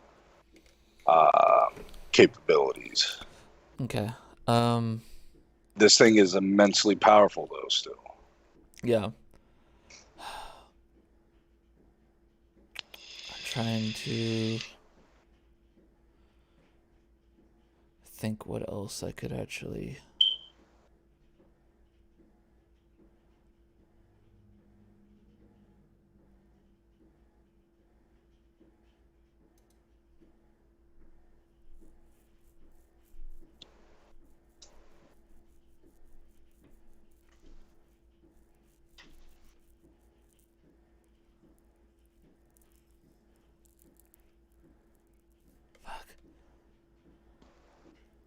Yeah. I'm gonna try the last thing I do on this turn. Dimensional Anchor.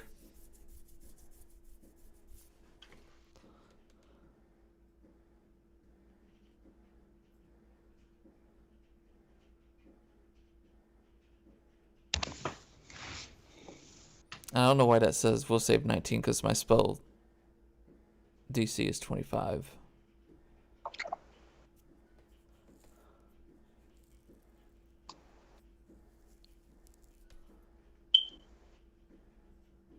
All right. It seems like it succeeded. Not critically succeeded, but succeeded. You feel the magic take root, but not as long as you would hope. Yeah, but at least, hey, a minute in combat terms is pretty good. All right. Did you all figure out what you're going to do before I take its turn? I'm getting the diamonds necessary, so that's my 3 actions is to get the diamonds for Nair. Okay. What are those diamonds? Is she going to be casting Components for the spell, for the Raise Dead spell. Okay. All right, Charlie. One of its tongues do lash out. I need to roll I'll let you roll a d10. Go ahead and roll a d10. 1, 2 is the head. 3, 4 is the arms. 5, or sorry. Would you consider like the lashing stuff a ranged attack that would trigger my reactions? It's adjacent to you, so no. Okay. And I take While it has a reach of 15 feet, it's not technically a range attack. And neither of this would have the trait concentrate, manipulate, or Correct. move. Correct. Okay. Correct.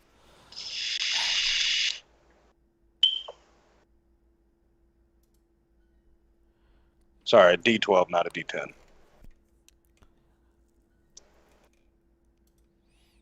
So a D12. Okay.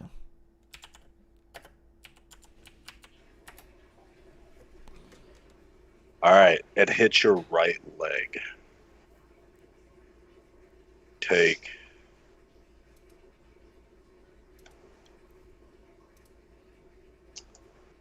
57 bludgeoning damage as it wraps around you and just crushes your leg.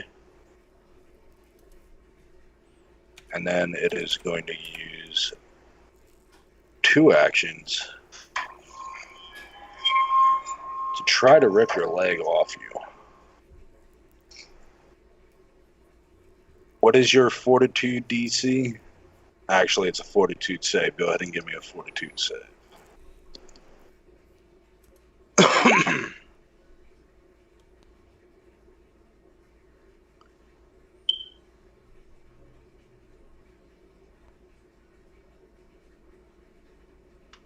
That's a 30 against daemon abilities and spells. Alright. That is a failure. The tongue goes to just reel in with such force and speed.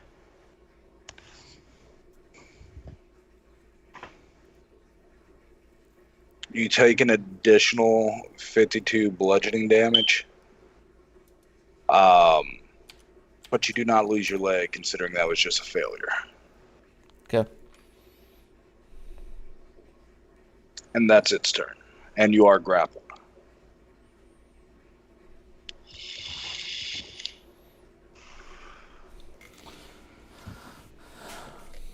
I'm trying to see that didn't actually do any.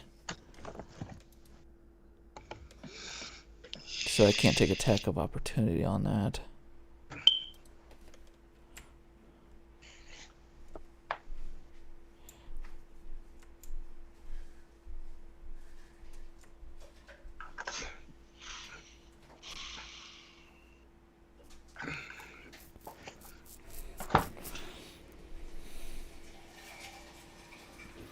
When I'm grappled, I can still use items, correct? Correct. Go ahead. Was the portal still open or no? No. She'd have to make another one. Okay, here's what I'm going to do. I'm going to take over the cast Raise Dead. Go help your boyfriend. I say to those here, and I'll cast a spell, Raise Dead. Okay. She opens up a portal. Araxis, Amaran, you all jump through with Nair. Before I jump through, I look at someone and I go, just to be clear, he's not my boyfriend. I don't know, he has a thing for short people. Do you go through Araxis? Okay. Yeah, I do. Go ahead and let me actually get the initiative tracker. So I'm essentially out for this battle, but Yep. I'm focusing on Chucky. I'm going to do this inside my domain, Derek. Okay. Because if I'm going to deal with corruption, I'm going to deal with it all at once. Gotcha. All right. Do you need me to roll again and then add the 17 in? just roll again and add the 17 in. Amaran, Nair, and Raxus. Huh? No, I don't have one map. Oh, yeah, I can go to a blank map. Are you sure? I really like that. Yeah, I'm sure you don't get to keep it. Meh. Meh.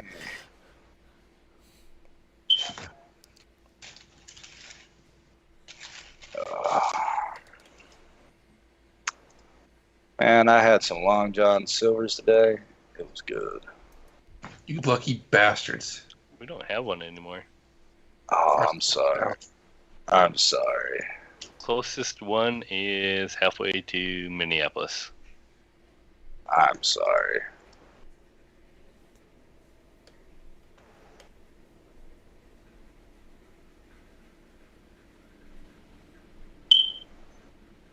That sucks.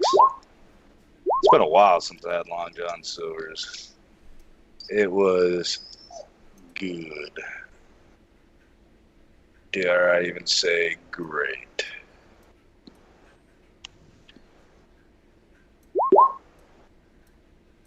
Oh, then I need to do Nair. You know what? I'm going to use this thing as it because I don't have a token ready for it. This was an optional counter and me not being prepared.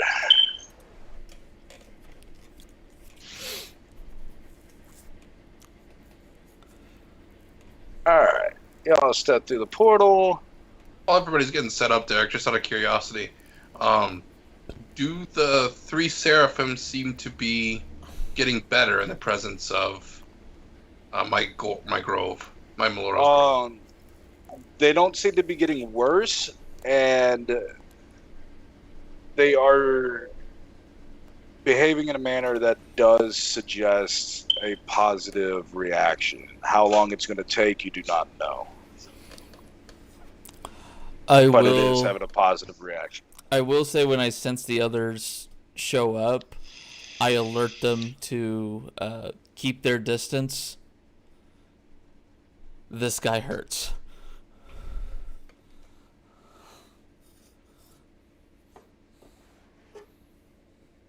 So I should go back through the portal now.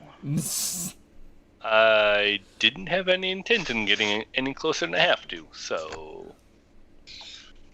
Alright, you can drop Nair down too. She is. Yep, Alright. she is. Araxis, you're up.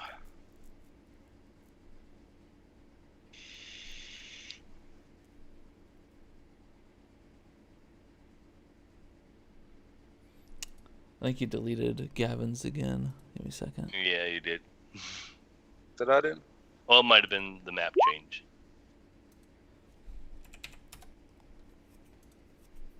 That's about how big you should actually be, because I'm not using a token.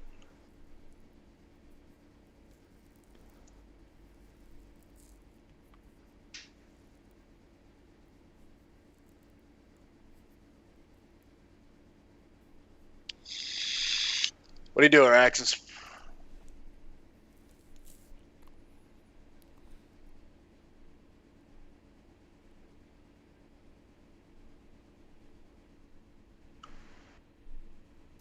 I'm gonna...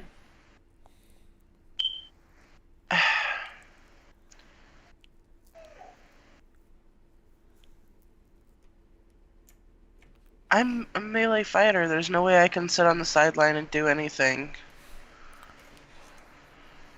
If you got to, you got to. Yeah. And if I die, I die.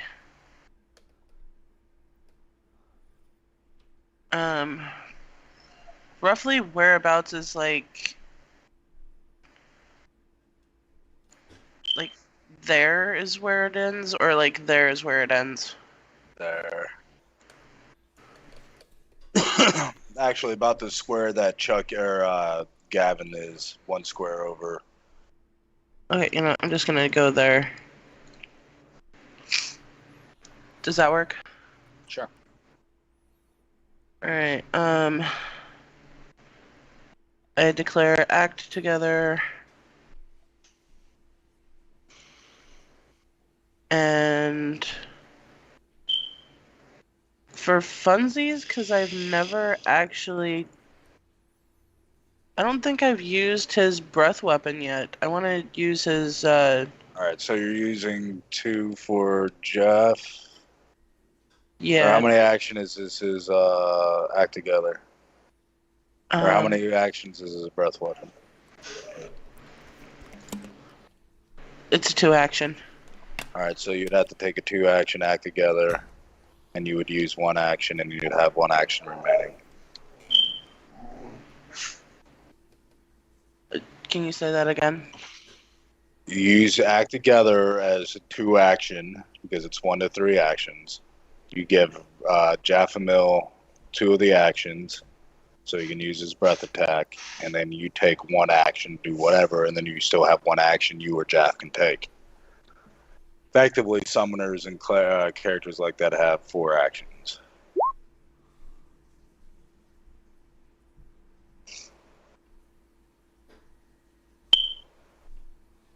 What is your class DC? For your character. It's based on your class DC.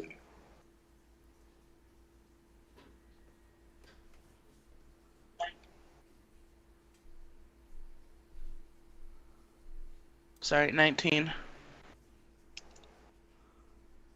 It just got a 19. So it takes 16 points of damage. Alright, what do you do for your action of act together?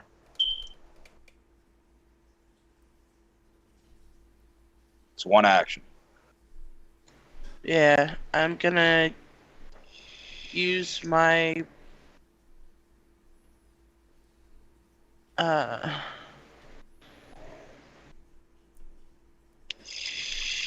I don't think we ever got together and talked about if there was a wish on my wishing blade. There is one. I have to have that, like, identified, don't I? It's been identified. Your sword is identified. The way it has one use of the wish spell.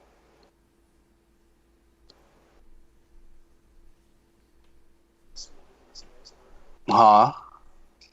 I'm just using my sky sword.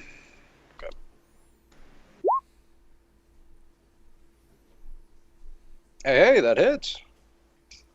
Oh my god, today's the day that I can actually hit things? Maybe not. And you're using your last action to attack with the sky sword? Because you have one action from acting Yeah, together and then you have... yeah. Okay. Alright, so your first one does 33, 36, 39, 48, and then 25, so that's 73. I need you to give me a reflex saving throw.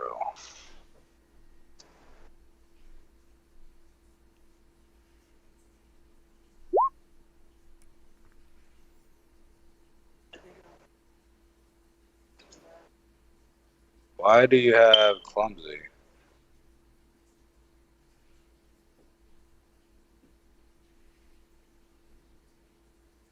Do you have the clumsy condition selected?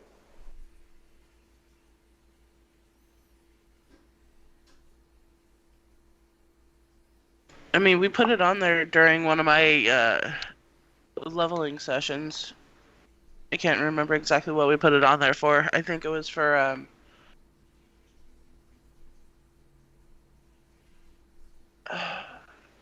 no, I can't remember.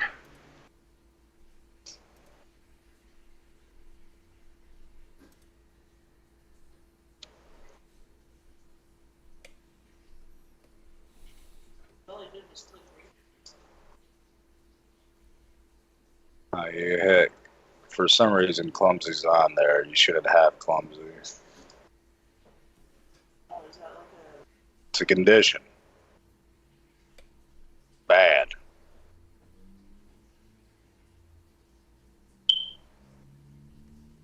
Fixing it, stop messing with things.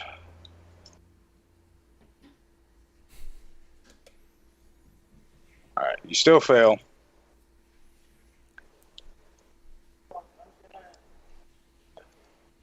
Okay. You fail. That's a critical failure.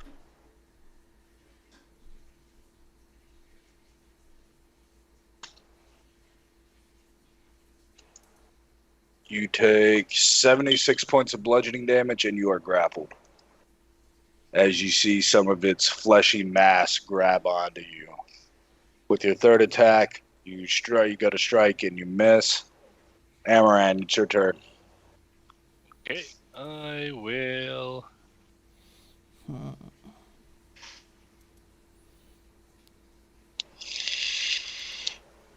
And that grapple Roll doesn't D12.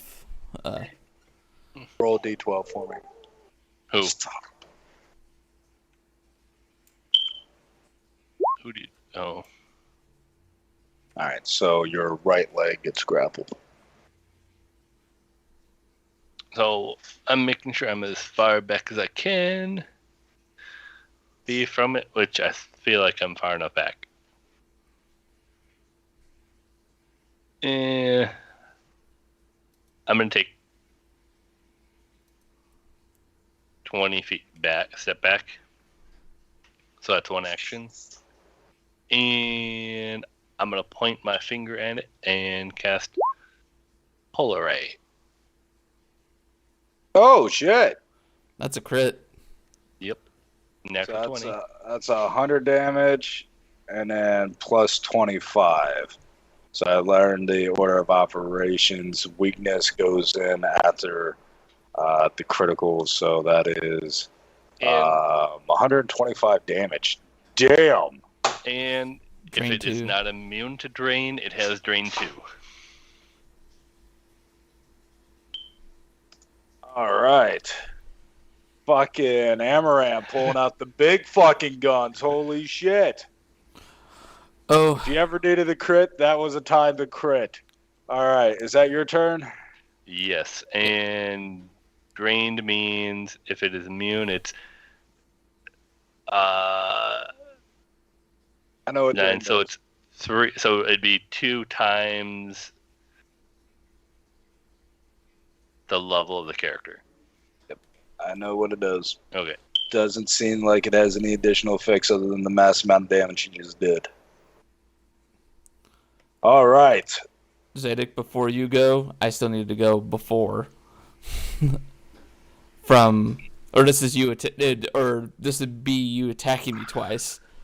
As you attacked me, they showed up. Everyone else did.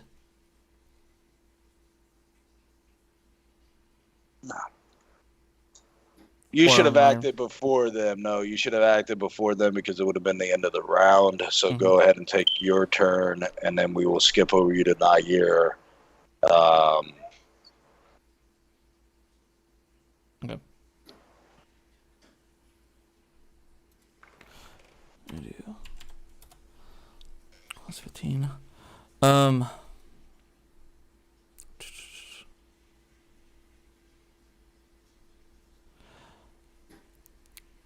Just because I forgot this, he's hit me twice, correct? Yes. All right. Come on, actually go for it. So 10.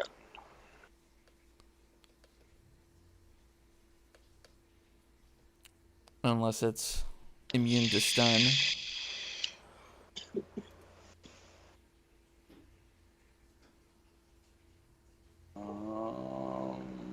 Okay. What save is that? DC 20. Fortitude. Yep.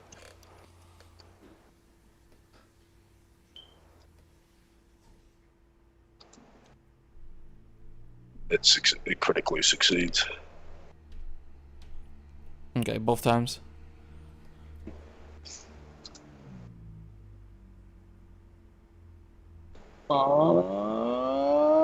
No, it is stun 3 on the last one.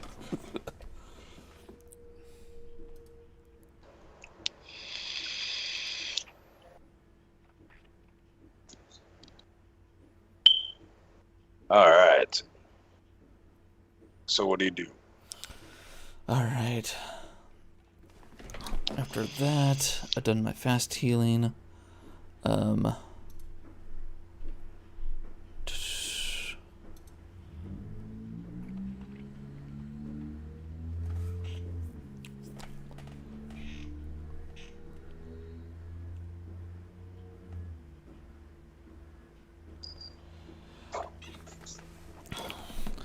I am going to use focus point. Yeah, you are. Litany against wrath against this creature. All right. Again, I don't know why it's doing my spell saves so low, but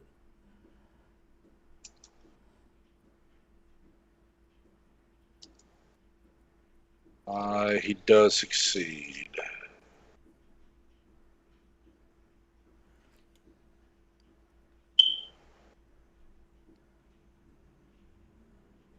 All right. Who all is a good creature here? Me. I'm neutral good. You're neutral good? Yep. All right. Sam's a neutral good. What about you, Charlie? actually, I did lawful neutral. All right. So if he attacks either Amaran or Araxis, he takes 3d6 good damage. Mm-hmm. And then after that will be one sack attack. All right.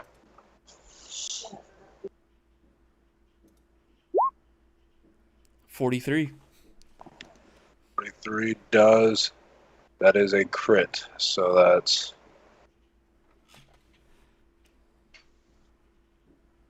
So the deadly doesn't get double because that's added on afterwards. Okay. So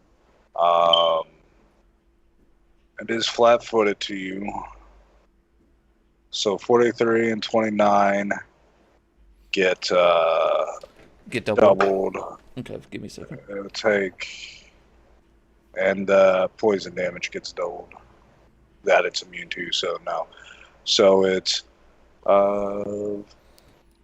86 plus 58 is 100 and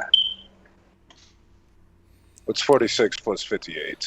That's Give me a second. or sorry, 86 plus 58. 86. 144.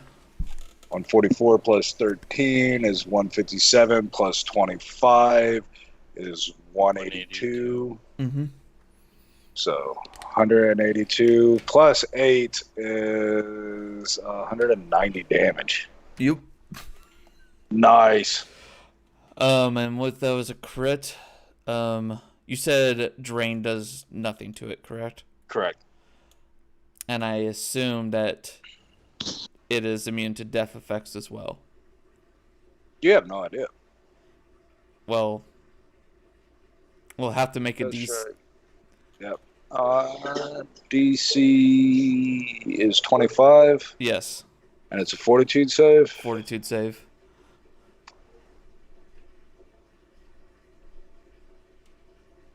He succeeds. Okay. All right. He is not immune to death effects, as you find out. His Ooh. turn. He has stun 3, so he can't take any actions. His stun is wasted. Though creatures that are grappled at him at the start of their turn must make a fortitude save. Okay. That part still goes off. So Araxis and Gavin, give me a fortitude save. Fuck.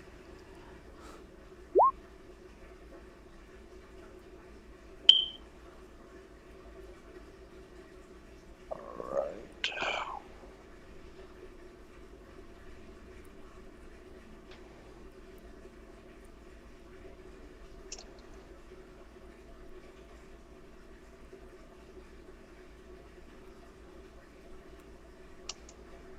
Raxus, you take 56 bludgeoning damage. That is a critical failure, Gavin. Even with the plus 4, so it would have been 22. Yes. That is exactly a critical failure. But everybody wants to point me. You can use my hero point. Can't use hero yeah, points hero on another point. person. It has to be Has to be a token or another fortune effect that allow it. Hero points by themselves are yourself drawing on your inner reserves. Then sorry, I can't help you. All right, Gavin.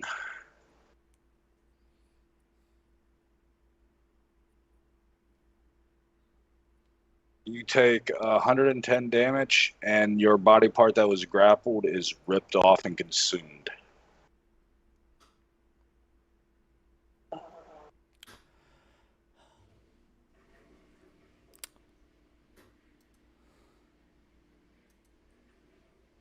It is Nair's turn. Give me a second.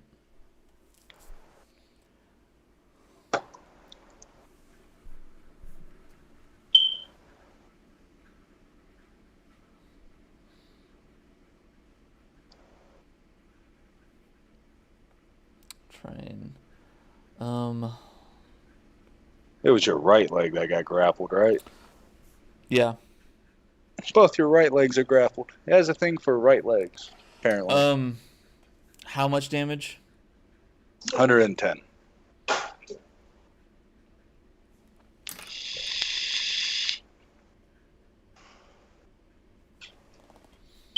That doesn't outright kill you.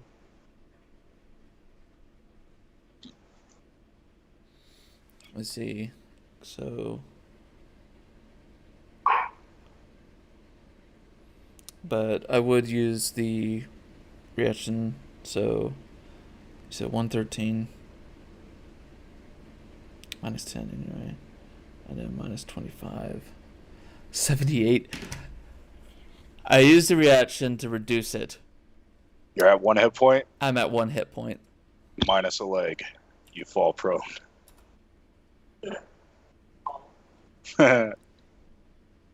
All right, it's Nair's turn. She Being in my sees this. avatar form, don't I have my wings then? Yes, but Or yeah. as of right now, you weren't flying, so Yeah. the sudden missing a leg, you're prone at the moment. Next Okay. turn, you could take an action to stand up, if you will, and then take to the air, Yeah. but you are minus a leg. Okay. As you just see your companions watch in horror as the pung rips your leg off, feeds it into its belly, and you just see your leg and yeah. Also, right now, your armor has the broken condition because all suddenly parts of it were just ripped off. What does the broken condition do? For armor, I'd have to double check that. But it is Nair's turn. She sees this happen. What does she do?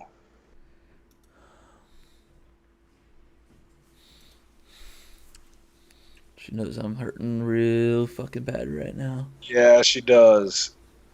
My question is, does she stay and fight this or get you all out of there?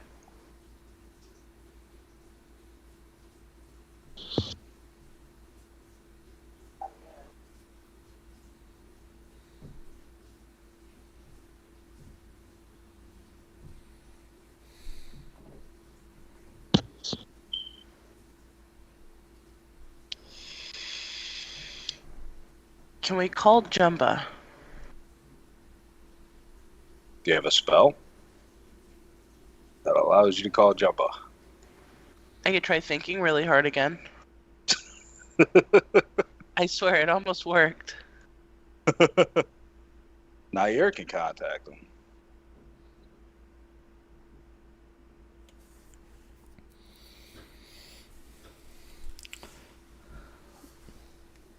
Sorry, let me just there's that soothe. How much is that? 10d10 plus 40. Still 30 feet.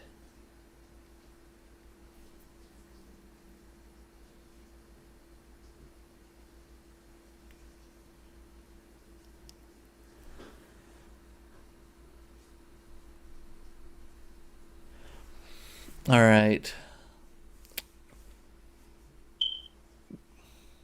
She's going to be within...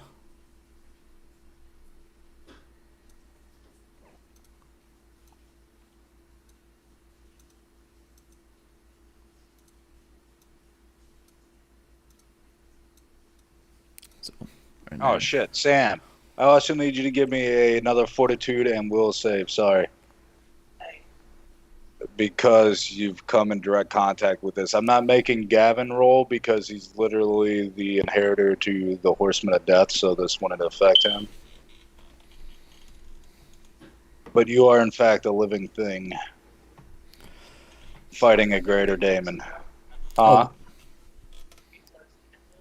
No, a fortitude and will save. This is basically to try to stave off what afflicted Chucky. Trying to impregnate me? Maybe.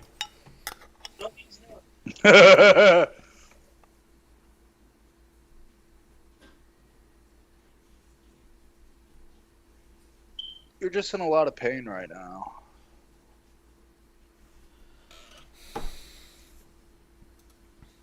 All right. So what does Nair do? Gaston. Holy shit. Oh, fucking love her. I love her to death. You don't even know. And then with her last action, because it did so well last time. Well, she Or moved at least- and then cast that. That would be all three of her actions. wouldn't Oh, yeah. Yeah. I forget All that right. there's a action that's not movement. Yeah. it? Gavin, it's your turn. You're prone on the ground. Well, first, fast healing.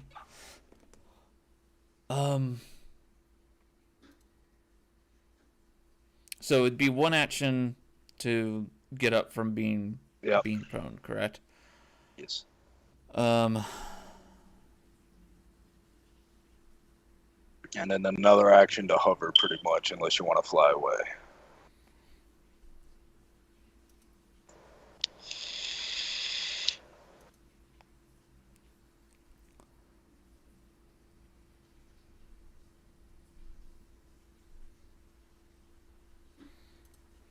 Actually, no. If you're getting up with your wings, I'd say you'd already be hovering. okay.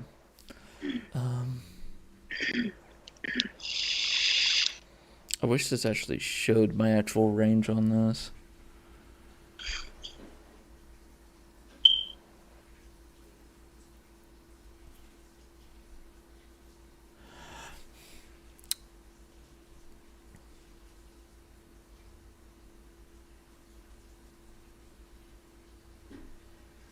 You're also lucky you're dead, Charlie, because you'd be taking perpetual bleed damage. Yeah, I am so glad I'm dead. So remind me, Zadok, how movement works. Is move, attack, move? That's 3 different actions. That's 3 different actions. Okay. And unless you have a feat or an ability that says otherwise, you have to finish your move before you attack. Okay. But I've used 1 to get up and hover, but I can attack and then move out. Yeah. Okay. But if I want to do like the hit run, that's 3. Okay. Yeah. All right. Just wanted to make sure on that. And unless, again, you got a feat that allows you to do all that, which there are some. Mm-hmm.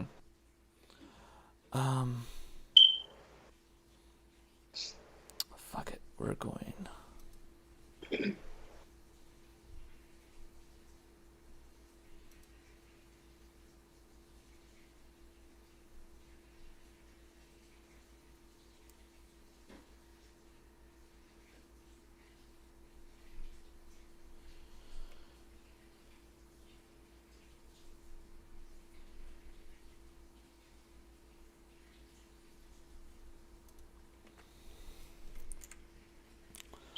Nope, I'm going to do my original thing. Attack with Scythe, and then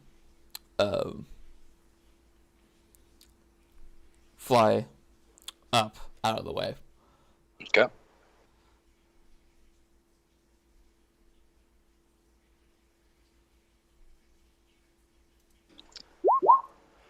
And I fucked this up last time. 42 is a crit. You're also going to need to give me a reflex saving throw to make sure you're not grappled by attacking its mass. So that's 116 plus 52. There, I'll help you do math. So, plus 52. Plus 6. Plus Yep. 2. Plus 25. 201. Nice. You said reflex? Yep.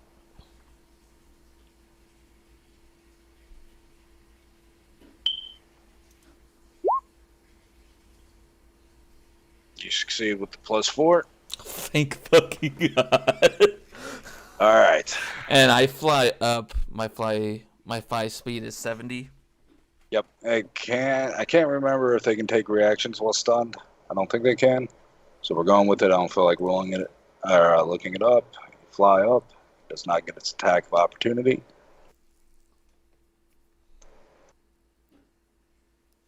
Yeah. All right. Do you do anything else? No, that's all my actions. All right. Araxis, it's your turn.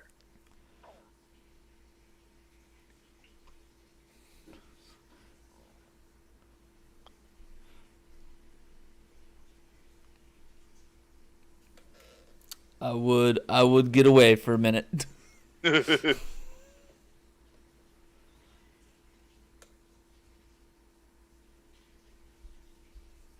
How far away?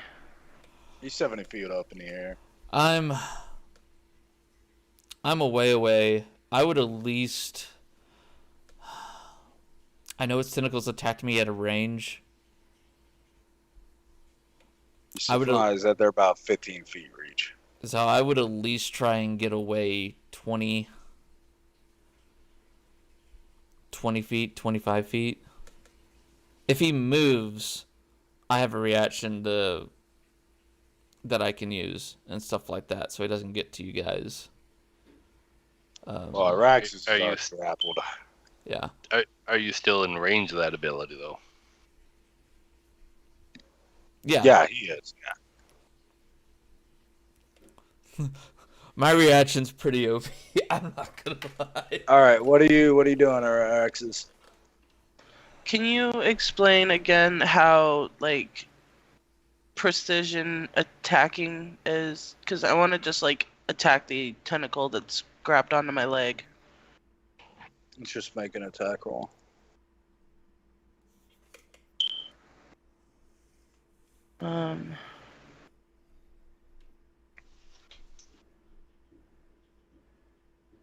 Yeah, I don't see anything that is gonna help me in this kind of situation, so just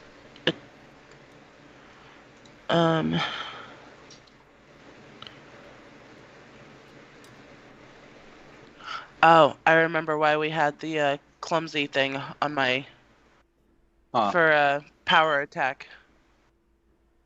Because after I use power attack, it leaves me unsteady. Yeah, that's only when you use it, though. You don't always have it perpetually on. Yeah.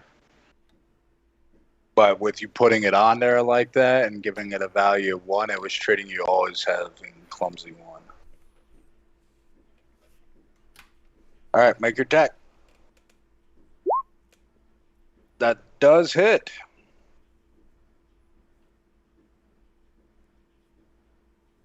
Are you using power attack? No. Okay. Well, everybody is working on this, Derek. I'm gonna have to call it here real quick. I'm guessing we're gonna be ending after this game because there's only about 20 minutes left of game. So I wish everybody a good night. I got my mom on the other line, so No problem. I will see everybody next week or next time we talk. All right, See you, then. Dan. Have a good night. Night, Dan. Night. All right, that was one action. What do you do for your next? Yes. I'm gonna attack again until it lets me go. Okay. Miss. 3. You could use act together. Oh, sh- Wait. 34, 36.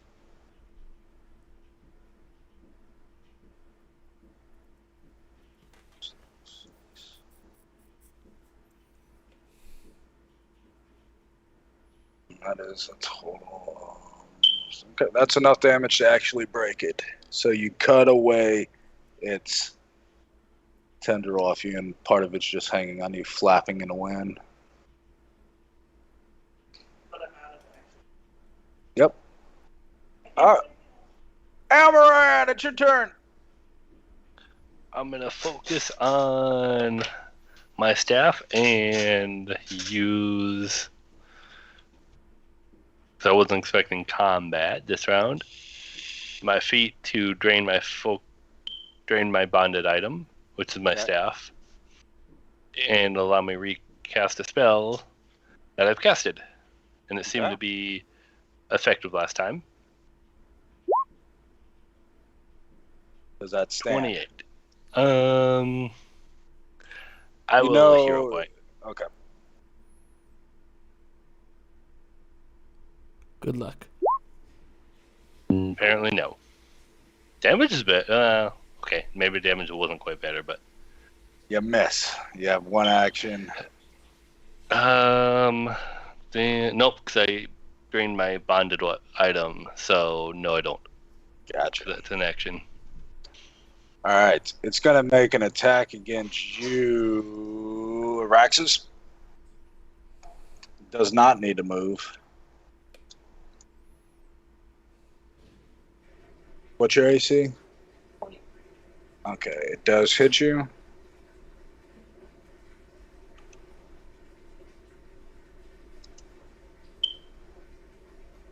Oh, that was low damage. You take 38 bludgeoning damage. You could only take 3 if you use Turtle Shield. Yeah, use the turtle shield. I know. And your innate damage resistance. I'm sick. I know. I just remembered. That's why I'm helping you now. Yep, you take 3 damage, and I need you to give me a reflex save.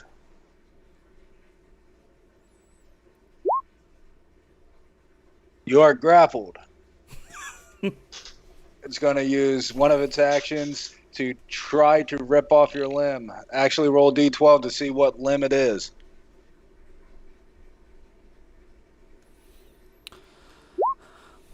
It's your right leg. To try and rip off the limb, would that not have like the manipulate trait? Oh no, it's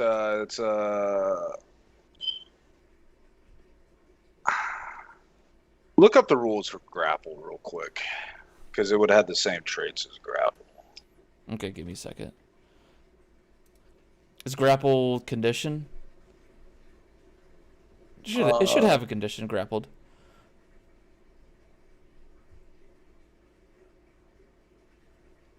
Yeah, it's kind of important.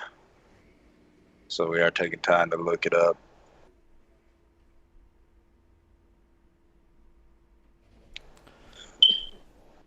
No, that's grabbed.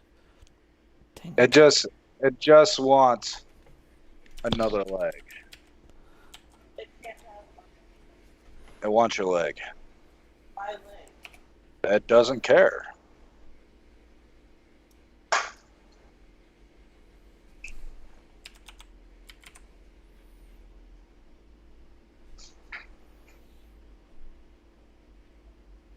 No, it's just an attack. So it does not have it. Oh no.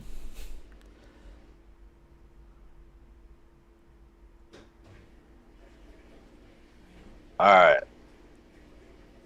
Araxes.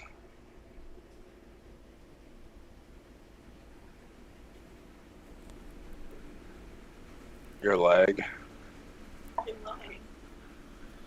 I understand it's your leg, but it wants it. Take 35 bludgeoning damage. You already used your turtle. What's your resistance for Damon's damage? Didn't y'all get that in a blessing? I can't remember.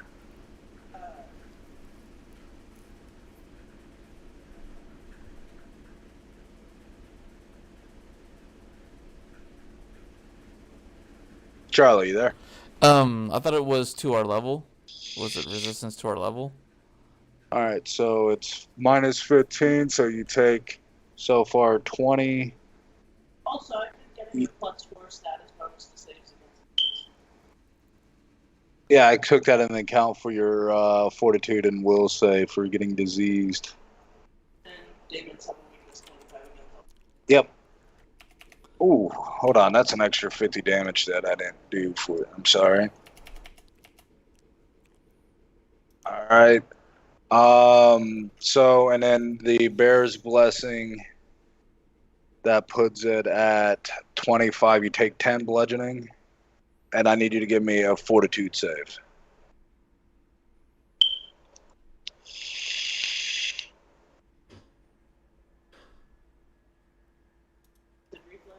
Fortitude. You're good. You don't lose a leg. Now it's going to spend its last action to pull on your leg again.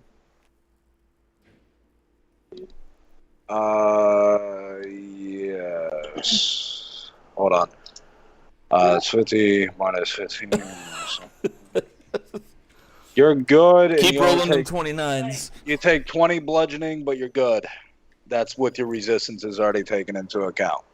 Said how much? 20. My fucking leg. It's getting very annoyed with you, and you I'm see annoyed it is. you see its head kind of just turn at you, and its grin kind of turns into a frown. Oh, that means I'm gonna start taking focus fire. Yes. Fuck. All right, Gavin, you see this. This thing is annoyed with your buddy Araxes. All right. Nair will once again cast Soothe You're on her. before Nair, unless you're going to delay your act or your turn until after her. Oh, Last turn we did it that way because yeah. You're right. Sorry. So, give me a second. Always got to remember, I always go at 15. I love this fast healing. Now, again, this game we do is very loose on the rules. Next game, guys, where it's going to be more rule heavy because this game has been really narrative. Next game is going to feel like a game, and we're going to follow the rules. Like I accidentally noticed, or I didn't accidentally notice, but I noticed on your last attack chain after everything was done, when you make consecutive attacks, you need you know how it has the #1, #2, #3 on your attack. Yeah, because that will account for your penalty. Yeah, I noticed that before that, but like I said, so we're going to actually be actual more rule instead of loosey-goosey. But we were learning this system when we first started. So what were you asking? What will happen is I'll move in range, attack, move out. Okay. Does get an attack of opportunity against you? When I move out. So let me get the attack and stuff done. Correct?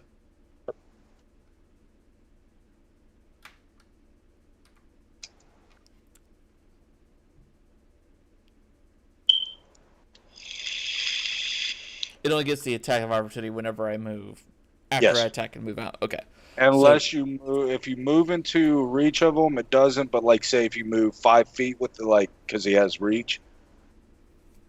Actually, I need to double check that rule. I'm not going to rule it as that, but I'm going to double check on reach later on. So as right now, it's not going to. Yeah. But I will clarify on that rule. Go ahead and make your attack. Okay. And I'm going to use another soul. All right. Death's Wrath. All right.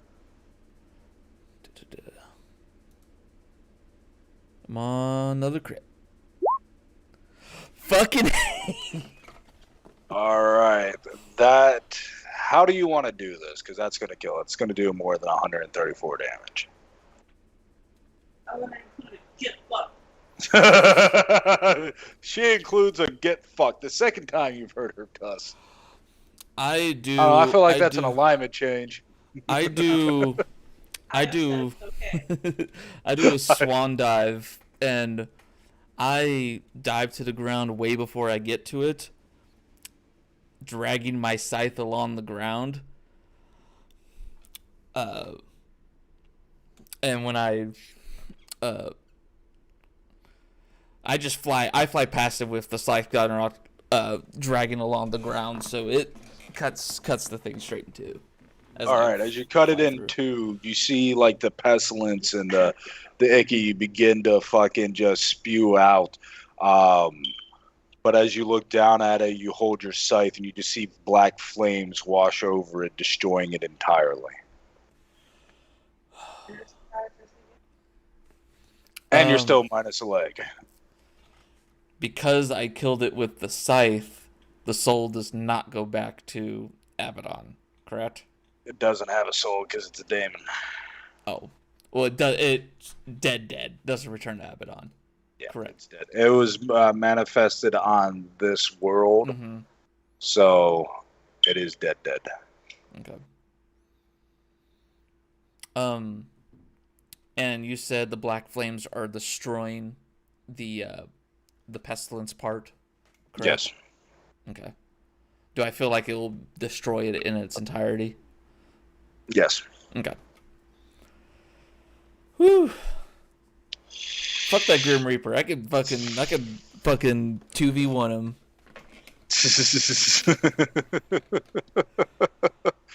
As Nair teleports you back, Drake comes out with you resurrected. Chucky, you're back alive. You no longer have any of the conditions. However, you notice your buddy Gavin is missing a leg. I assume there's a spell for that. Maybe? I don't remember. I think regeneration. Regenerate. Let's see. I'm sure Dre can figure something out if you make a deal with him. Solon could too. It also regrows 1 damage organ during the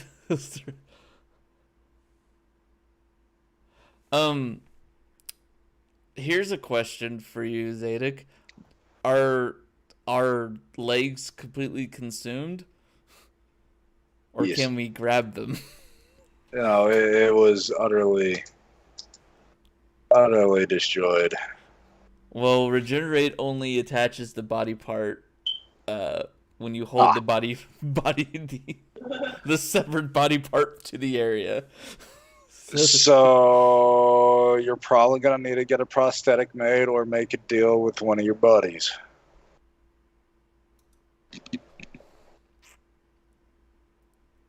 Josh, are you there? Or did you leave us?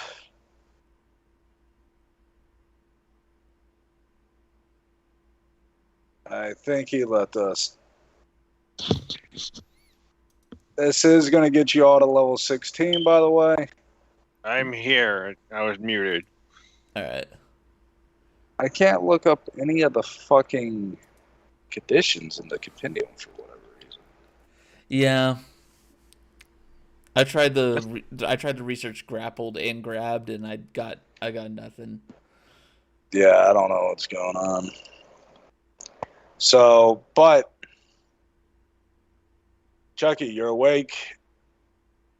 You're no longer plagued by any of the pestilence of pestilence. Your buddy Gavin is there, and he is missing a leg that was very painfully ripped off. Araxis Wait. looks beat the fuck. They tell me this, or does this look beat the fuck? You see me without my leg. And part of his armor damaged from where the metal plating and whatnot goes down his leg and shit like that. It's completely just wrecked. He is missing a leg. Araxis looks beat the fuck up. Her leg looks sore. She's limping. Do I feel like Funny enough, the same leg on both of them. Could Dan with his necromantic shard all leveled up maybe replace it? Maybe I'd have to look at the various different spells. Yeah, I'm trying. But I'm looking at my ears. yeah, do you do anything? Because we're going to be wrapping it up here. Y'all can do whatever you want to wrap up the session. Y'all fucking took down a greater daemon.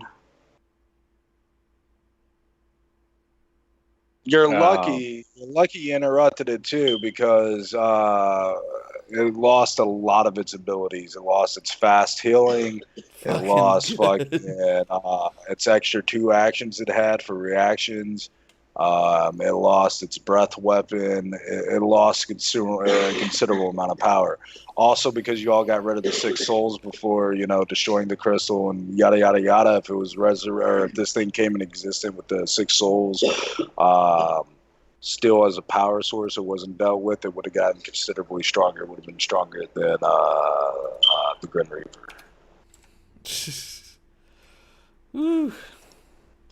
All right, down to 4 souls in the scythe. What happens to the souls after I spend them? You don't know.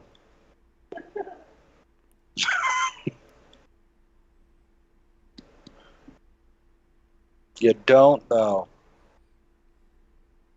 This is your first time really doing it, so you don't know. You haven't really investigated and researched what happens to it. I mean, I wouldn't mind if it literally uses up the soul, because fuck these souls. But yeah, Chucky, do you do anything? Amaran, do you do anything? Had me questioning what happened to you guys.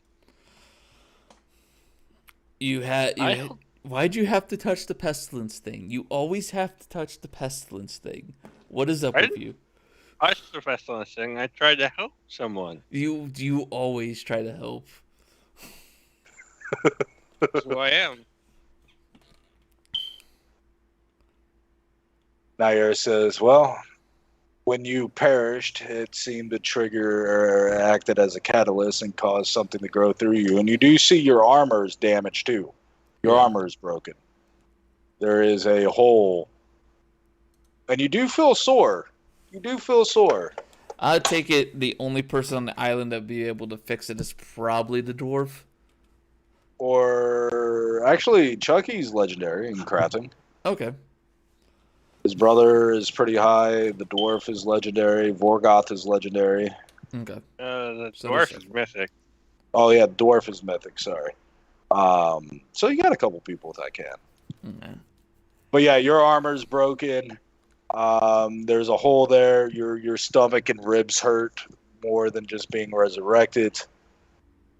She says, well, when you died, it served as a catalyst, and a greater demon spawned from your body from whatever plaguing magic that pestilence put in this diabolical shard. Man, to think I did that without even calling down one of my blessings either. I feel pretty good about that. It devoured Gavin's leg. Aren't there like 4 more of these things or 3 more of these things in like what Dan was working on? Or Yeah, he's trying to cleanse the Seraphim. And if you didn't succeed your saves, you would have been infected. My fucking leg. You did good rolls, Sam. You've beaten I your hit curse. things tonight. You Yeah, beat you your hit curse. things. You beat your curse. You hit things. You made critical saves. I got to keep my leg. You got to keep your leg. I feel like tonight was a growing exercise for some people. My character cursed twice. So yes, that's So no one has regenerate. the problem with that is you need the limb. Yeah. It was During, destroyed. it says No, during each this. time the creature regains hit points from regeneration, it also regrows 1 damage or ruined organ, if any. I have an idea. During the spell's duration, the creature can also attach severed body parts by spinning an interaction to hold Yeah, the this body is a body parts in part, air. not an organ. You can make the skin grow back. That's an organ. I may have an idea, but it's stretching the, logics of it pretty thin. Okay. Because all that's left of the thing is ash, right? Yeah. Well, technically, his leg is still amongst the ash, so we could, gather some and, form it into a leg and, put it back where it goes. Oh no! If his leg exists at all, it's in Abaddon right now. Well, that's cool because Abaddon's appearing in my realm. I mean, I'll get my leg sooner or later. Or Or- you're just sitting there. You're just sitting there in your fucking, your realm. You're like, ooh, and you just see a leg just floating by in your canal. Oh, cool. Righty, I missed you. My leg. Well, I better get going. I've got a 3-year-old. Yep. Good job, man. You did some fucking crazy good damage against that thing. Good job. Oh, hey, Rambo. Yes. Next campaign, if you are going to continue to play with us or you're going to be able to make more, check out the Magus, because that's a class that really does look like what you wanted to do with this character, but we didn't have things ready. The Magus is pretty solid. It has its ups and downs. One of the biggest downs that a bunch of people are bitching about, and I don't care because I agree, without it, it's... when you use Spell Strike, it does provoke an attack of opportunity because you do use the subordinate action of cast a spell. Okay.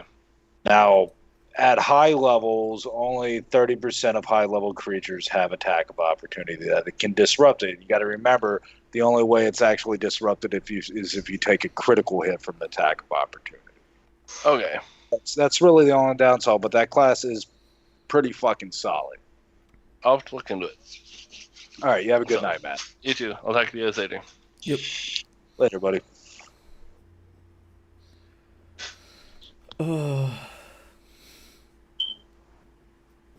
We got somebody with a missing body part.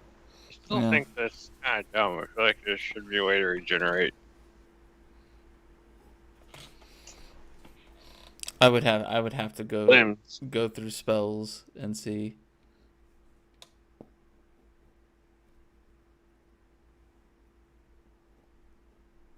I am working on again because next campaign is going to be completely different. One for my own sanity and getting back into my roots of dark fantasy and understanding the rules more. So some of the variant rules I'm working on and we'll be throwing up on the Pathfinder Infinity program on the affiliate site through drivethrough.com or drivethroughrpg.com is actual adding critical wounds and whatnot. Because my Warhammer, Dan absolutely hates playing Warhammer. And whatever, to each their own. But there are elements I miss from gritty games. So I am making critical hit variant rule. When you take a critical hit, you roll on the critical wound table for slashing, piercing, and bludgeoning damage. I always like that. So do I. I love broken bones. I love, losing body parts and whatnot. That adds to the gritty. That really does. And Pathfinder Second Edition can support that. They do have prosthetics and they have rules for prosthetics. They have spells that can regenerate. They got various different things, and it adds elements to it. So like, if you get critically hit in the ribs and your bones are broken, you're going to need to take, a medicine, make a medicine check to reset the bones, or, do what's needed, and then you're going to have a recovery time. Yeah. Even if magic brings you back up to full hit points, you still have that healing time you got to go through. Yeah. So yeah, next campaign or this campaign setting will be grittier. I miss my dark fantasy. I will continue to play D20 for your all's sake and whatnot instead of going to D100. I do like Pathfinder Second Edition. Like I said, rereading and everything, it is my favorite D20 system out right now. Mm-hmm. But I am definitely adding the gritty elements that I can't get from a D20 system inherently that I can from games like Call of Cthulhu, Warhammer, RuneQuest, hell, even fucking what do you call it? Savage Worlds has a critical wound table and whatnot you can roll. It's not as extensive, but that's going to be added into it. Yeah.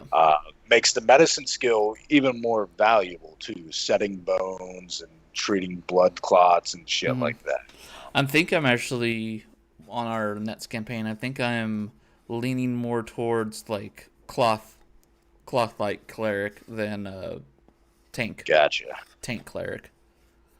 Gotcha. So what's going to happen? So as of right now, we have no frontliner. If nobody plays a frontliner, I'm going to give you all a PC or NPC for your level 0 travel. I was going to tell you, Zadok, I want to know if I could run this by you. As I'm getting the kind of hang of it between Gavin and Nair, that if I wanted to, could I play twins or something like that? And do the two characters? Possibly, yeah. Just come up with a good story. If you feel comfortable running two characters, I will allow it so long as it doesn't slow down game too much. All right. Okay. All right. Is there anything before? Because I'm getting hungry. I need to eat. Is there anything y'all want to take care of? Rambo, do you want to say anything? Or Josh, do you want to say anything to your beaten and crippled friends? Yeah, you didn't lose your leg. I don't know what to say. Fair. Zadok, with my question that I had sent you, do you remember if the Witch Queen? I don't think she did. Didn't she calm fucking Oh yeah, he did. She gave him 24 hours to. Yeah. So was that not soul magic? Because I've seen Drake use it in front of me. I would say yes, because that's something more than just an emotional effect that she did on him. Because spells and shit like that affect emotions do not affect him. He's immune to such things because of his rage. Okay, then. So yeah, you would. So given that info, yes, I would ask her. Okay then. Generally, and the only reason why she would even allow this is because of your all's interaction with her brother. Yeah. And finding him and whatnot. Otherwise, Drake and her both had the agreement that this is something that does not need to be spread. And she would agree to give you the means and whatnot, or teach you the means, but you cannot pass this knowledge on. That would be her stipulation. You cannot trade this knowledge. You cannot pass this knowledge. Nair cannot gain this knowledge. No one. This knowledge will stay with death. I promise you that. Okay. Alrighty then. So that was interesting. I mean, there's a potential for a couple combats before, your 3 months are up. This is one of the examples right there, and that's just because this wasn't even a guaranteed fight. It would be if you all ever discovered the shard, and if you all tried to ever do anything with the shard and how you did it, that this fight would proc. Yeah. So. All right, that was a clutch. That was clutch right there. We had some clutch damage on that. Like, I am so happy with my rolls on it. Oh yeah, and you're bringing the damage down to enough to just leave you with 1 hit point. I had to use everything on that. That was. Yeah. All right. Oh, y'all have a good night, guys. I'll be around if y'all need me. Yep. All right. Take it easy. See you guys.